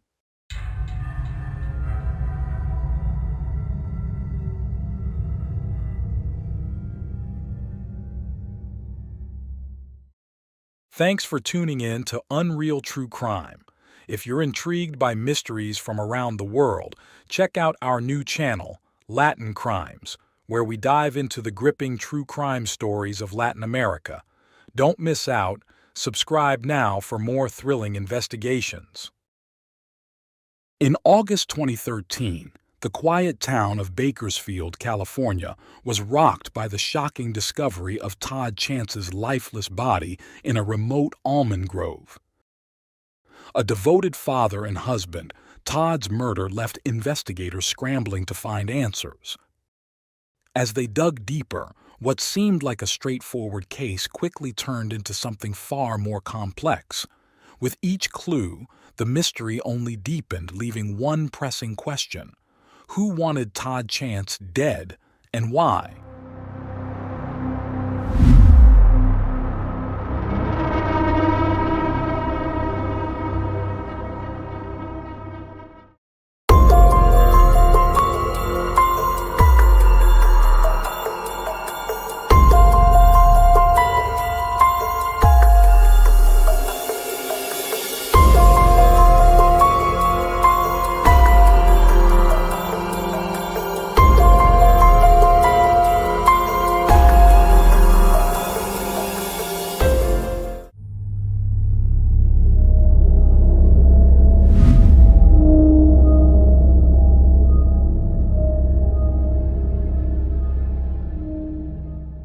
Todd Chance, born on March 10, 1968, to Diana and Travis Chance, grew up on a farm in the small town of Shafter, near Bakersfield. Alongside his younger brother Scott, Todd learned the value of hard work at a young age, helping his parents raise livestock like pigs and horses. He was known as a true cowboy, often seen donning his cowboy hat and boots, while off-road riding with his father was one of his favorite pastimes. As a teenager, Todd developed a passion for race cars. His parents gifted him a blue Mustang Cobra when he reached driving age, and it quickly became part of his identity. With his rugged charm and sporty car, Todd never struggled for female attention. His mother, Diana, often joked that he was a magnet for girls, who would leave notes on his car windshield asking him to call them. However, despite the attention, Todd's heart was captured by a young woman named Jania. Jania worked as a cashier at a local pharmacy. Having been through a brief and unhappy marriage that ended due to her ex-husband's infidelity, she was now a single mother to a little girl named Jessica. After her divorce, Jania hoped that her next relationship would be with someone who valued and cherished her. When she first met Todd, who had recently started working as a security guard at the pharmacy, she saw him as a ladies' man. However, after getting to know him, her perception changed. Todd wasn't the player she thought he was. He was kind, caring, and sincere, and he soon fell deeply in love with Jania. He also embraced her daughter, Jessica, treating her as his own. Their love story blossomed quickly, and in 1996, Todd and Jania got married. They expanded their family with 2 more daughters, Samantha and Sarah. Despite their busy lives, their relationship thrived, and Jania worked multiple jobs while dreaming of earning a degree in education. As Todd pursued his passion for vehicles by becoming a truck driver, Jania continued working toward her goal of becoming an educator. Her hard work paid off, and after starting as a school secretary, She eventually became the principal of Fairview Elementary School. Todd, who had spent over 15 years in the trucking industry, was proud of his wife's success, and their family enjoyed the stability her new position brought. By the summer of 2013, the family was living comfortably, able to afford luxurious vacations and provide a good life for their daughters. They had just returned from an unforgettable trip to San Francisco and Las Vegas, which Samantha and Sarah described as the best summer of their lives. Sadly, this joyful time was soon overshadowed by tragedy. On the morning of August 25, 2013, at 9:27 a.m., the police received a call from workers at an almond grove located about 15 miles from Bakersfield. They had discovered a body. Emergency responders quickly identified the victim as 45-year-old Todd Chance, who still had his wallet and identification on him. His mobile phone was found nearby, and tire tracks indicated that a vehicle had been driven away from the scene. Todd had been shot twice in the chest at close range, and investigators believed one of the bullets had pierced his arm as he tried to defend himself.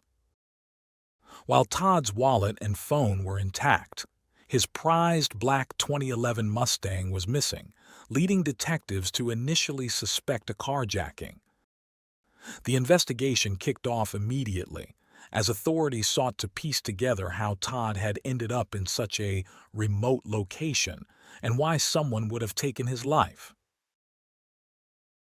In 2013, residents of a local neighborhood in Bakersfield, California, were puzzled when they saw a sleek black Mustang abandoned in an area notorious for gang activity and illegal drug trade. It seemed out of place for such an expensive car to be left in a district known for high crime rates. Concerned, they reported it to the police, and investigators quickly arrived at the scene. The car was unlocked, and the keys were lying on the floor. Detectives also discovered a revolver with 2 spent casings inside, making them suspect it was the murder weapon. Yet, leaving the gun in the car of the victim, Todd Chance, struck them as unusual. A closer forensic investigation revealed fingerprints and DNA inside the Mustang that belonged to Todd's wife, Jania Chance. Her prints were found on the driver's side door and gear shift, which could be explained by her being his spouse and likely using the car at times. However, it raised questions for the detectives, especially since their initial theory of a carjacking didn't align with the evidence. Why would someone steal a car, kill its owner, and then leave it unlocked with the keys inside? The more investigators uncovered, the more the situation suggested this wasn't a random act, but rather a deliberate attack. Todd cherished his Mustang. It was like a fourth child to him, a symbol of pride and joy. He would never have left it in such a suspicious area by choice.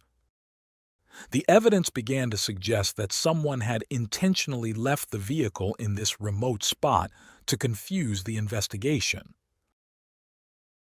The coroner's report further complicated matters, indicating that Todd's death was a calculated execution. He had been shot twice at close range, and either bullet wound could have been fatal. Todd likely died within minutes of the attack, and his body was dumped later at the almond grove where it was discovered. Adding another layer to the mystery, Todd's shoes were completely clean, despite the dusty terrain of the almond grove where his body was found. If he had walked there, his sneakers would have been dusty, which strongly suggested he had been killed elsewhere and brought to the grove afterward. Later that day, the police arrived at the Chance family home to deliver the devastating news of Todd's death. His wife was calm and composed, offering the detectives her full cooperation. She provided them with phone records, bank statements, and a timeline of events from the morning Todd left the house, telling her he was going to a gun show with his father. According to her, Todd left around 7:30 or 8 a.m., while she remained home working on her computer. Their two daughters, Samantha and Sarah, confirmed seeing their mother working on the laptop around 9:30 or 10 a.m. When asked to check Todd's gun safe, Jania discovered that his pistol was missing. She found it odd that Todd would have taken the gun, though she speculated he might have planned to trade or sell it at the gun show. The fact that a gun was found in the Mustang made it seem like Todd had been shot with his own weapon. However, when detectives spoke with Todd's father, Travis, a contradiction emerged. Travis denied any knowledge of a gun show and claimed he hadn't seen his son that day. They had no plans to meet up, which was entirely different from what Jania had told the police. This inconsistency raised new questions. Was Jania lying, or had Todd lied to his wife about his plans that morning? Investigators then turned their attention to the supposed gun show. It was real and did take place that morning, but it was located on the opposite side of Bakersfield, far from where Todd's body was found. This further discredited the story of Todd heading to the event. As detectives dug deeper into Todd's phone records, they stumbled upon an unexpected discovery: intimate photos of his ex-fiancée, Carrie Williams. Accompanying the images were flirtatious text messages exchanged between Todd and Carrie, discussing personal matters, including Todd's wife. This revelation shifted the focus of the investigation, as the text suggested Todd may have been rekindling a relationship with his former lover. Jania's calm demeanor during the police's initial visit and her inconsistent account of the events that morning now seemed more suspicious. Detectives theorized that Todd might have been planning to meet Carrie instead of going to the gun show, which could have triggered a jealous confrontation between him and his wife. The investigators began considering the possibility that Jania had discovered Todd's secret correspondence with Carrie and, in a fit of rage, killed her husband. Interestingly, Todd's relationship with Carrie predated his marriage to Jania. While they had broken up on bad terms and hadn't spoken for a long time, they reconnected in 2012, just a year before Todd's death. This newfound connection gave Jania a motive and cast her in a darker light, making her a prime suspect in her husband's murder. The police were initially unsure about Carrie Williams' potential involvement, so they arranged an interview to better understand her connection to Todd. Aside from the intimate photos and messages, Carrie provided a solid alibi. During the time of the crime, she was at a museum with her daughter. Her presence was verified by a parking ticket. Carrie explained that she and Todd had reconnected online after many years, exchanging messages and photos, but they hadn't met in person. With her alibi confirmed, Carrie was ruled out as a suspect. The detectives, still suspicious of Todd's wife, decided to avoid making accusations without concrete proof. Their persistence eventually paid off, as new, unsettling evidence came to light. They already had the victim's phone, gun, and car, but none had revealed foreign fingerprints or DNA. Determined, the police returned to the street where Todd's Mustang had been abandoned. This time, they canvassed the neighborhood, hoping a resident might have noticed something. Several witnesses reported seeing a woman near the car that morning, someone they didn't recognize. The woman, described as middle-aged, was wearing a baseball cap that concealed her hair and large sunglasses that covered most of her face. She exited the black Mustang and walked away. Detectives also identified a few surveillance cameras in the area, and upon reviewing the footage, they saw a figure matching the witness descriptions. The person had a red backpack and carried a plastic bag. There was initial confusion over the suspect's gender, but the video and witness reports confirmed the figure was a woman. The detectives traced her movements through additional surveillance footage. After leaving the Mustang, She entered a nearby fast food restaurant where she changed clothes and shoes in the restroom. In the plastic bag, officers noticed something resembling a container lid, possibly disinfectant wipes, which she likely used to clean the car. After the wardrobe change, the woman was seen near a waste container, making a motion as though discarding something. A camera captured her using a payphone to call a taxi shortly afterward. By tracking the footage, detectives noted the taxi dropped off a passenger at the Chance family home around 10 a.m. Earlier footage had shown Todd's black Mustang driving toward the almond grove at around 8 a.m., where his body was later found. The car was seen returning toward the city at about 8:30 a.m., and again near the area where it was abandoned at 8:57 a.m., right when Todd's body was discovered. Although the surveillance footage strongly suggested Jania was involved, the low quality of the video made it difficult to positively identify her. 4 days after Todd's death, police asked Jania to come to the station to retrieve her husband's car. She arrived with her father-in-law, Travis. The two were questioned separately and shown the surveillance footage. Travis couldn't identify the woman in the footage, stating that he didn't know anyone who would have needed to take Todd's car and abandon it. When Jania was questioned, she also claimed that she did not recognize the person in the video. However, when detectives pressed her further about the possibility that the woman was her, she refused to answer more questions and immediately requested a lawyer. At that point, the police arrested her on suspicion of murdering her husband. Her arrest shocked many who knew the family, splitting the community. Some believed she had killed Todd, while others thought the police had made a mistake. Her daughters were among those who stood by her, convinced of her innocence. While the community debated, detectives searched the Chance family home, confiscating all electronic devices to look for further evidence. However, it would take time to analyze everything. Despite the footage and evidence pointing toward Jania, the district attorney's office felt it wasn't enough to press charges. The poor quality of the footage and the lack of concrete evidence made it difficult to build a case that would hold up in court. After 5 days in custody, Jania was released, and to the surprise of many, she was even given her late husband's Mustang back.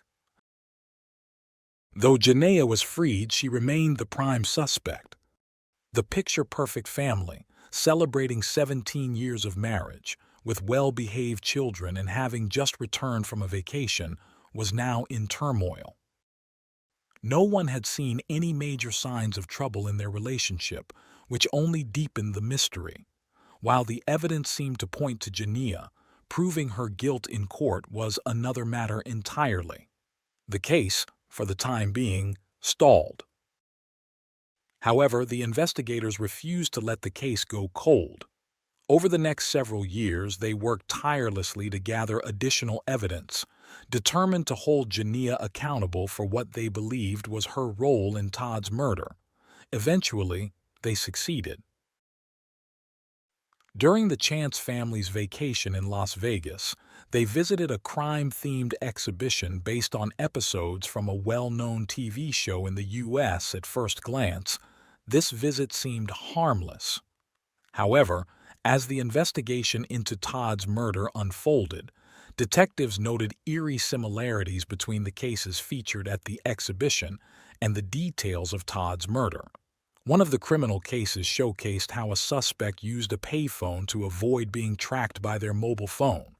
Another example involved a woman who killed her husband and then changed her clothes and shoes to avoid leaving microscopic blood evidence behind. Exactly what the perpetrator did in Todd's case, as seen in the surveillance footage. It appeared that Jania might have drawn inspiration from this exhibition on how to commit the crime and cover her tracks. But this wasn't the only incriminating information the police gathered. Her fingerprints were found on Todd's car, specifically on the driver's door and gear shift. When confronted, She insisted she had never driven the car because it had a manual transmission, raising suspicion about how her fingerprints ended up there. Investigators also unearthed surveillance footage from a few weeks before Todd's death, showing Jania in a supermarket asking a salesperson where she could find a payphone. This was odd since Jania had 2 mobile phones, leading the police to question why she needed a payphone. Furthermore, Jania's claim that she had been at home working on her computer the morning of the murder didn't hold up. Forensic analysis revealed that there was no activity on the family's computer until 11 a.m., meaning that she had plenty of time to carry out the crime. The detectives shared the surveillance footage with Todd and his wife's daughters. The eldest, Jessica, initially identified her mother in the footage, even recognizing a red backpack they had at home. However, she later retracted her statement, realizing it could implicate her mother. Sarah and Samantha, the younger daughters, insisted that their mother was home at the time, fully believing in their mother's innocence. Despite the daughters' unwavering support, detectives were convinced that Jania had a motive. One possibility was her discovery of Todd's affair with his ex-fiancée, Carrie. The second, more concrete motive was the $500,000 life insurance policy in Todd's name. As the primary breadwinner, Jania faced the potential of paying alimony if she and Todd divorced, making a separation less appealing. In the end, she managed to receive a large portion of the insurance payout, though Todd's parents, Travis and Diana, fought in court to secure funds for their granddaughters.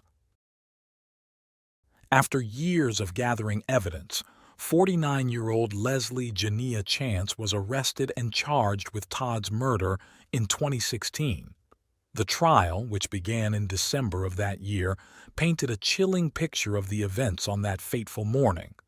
Jania and Todd were seen leaving their home together, with Todd driving the car. At some point during the drive, Jania allegedly pulled a gun on him. Todd, attempting to defend himself, stretched out his hand, but the bullet pierced his palm and chest. Jenny then fired a second shot, killing him instantly. Afterward, she dragged Todd's body into the almond grove and drove away, abandoning the car in a rough neighborhood. She took precautions to wipe the car clean with disinfectant wipes, leaving behind the gun and the keys. However, her plan backfired when local residents promptly reported the abandoned Mustang to the police. Her lawyers tried to lean on the alibi provided by her daughters, but the fact that Jania herself had claimed the girls were asleep while she worked on the computer weakened their defense. The lack of activity on the computer until late morning further undermined her claims. During the trial, she maintained her innocence. She claimed to love her husband and denied knowing anything about his virtual affair with Carrie Williams. She also insisted that she didn't need Todd's life insurance money.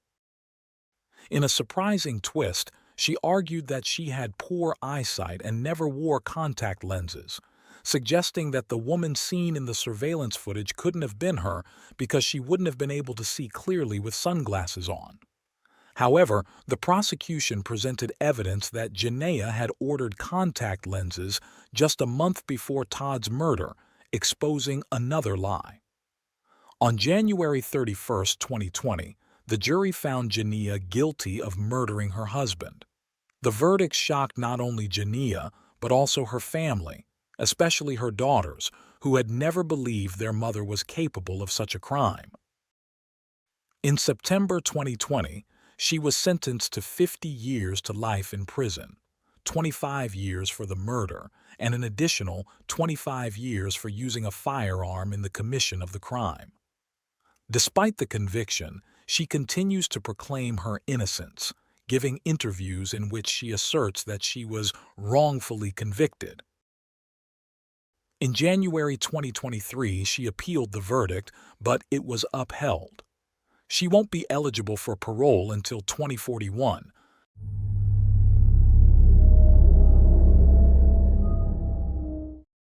Thanks for tuning in to Unreal True Crime.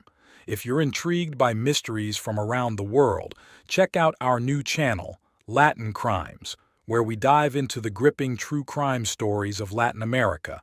Don't miss out. Subscribe now for more thrilling investigations.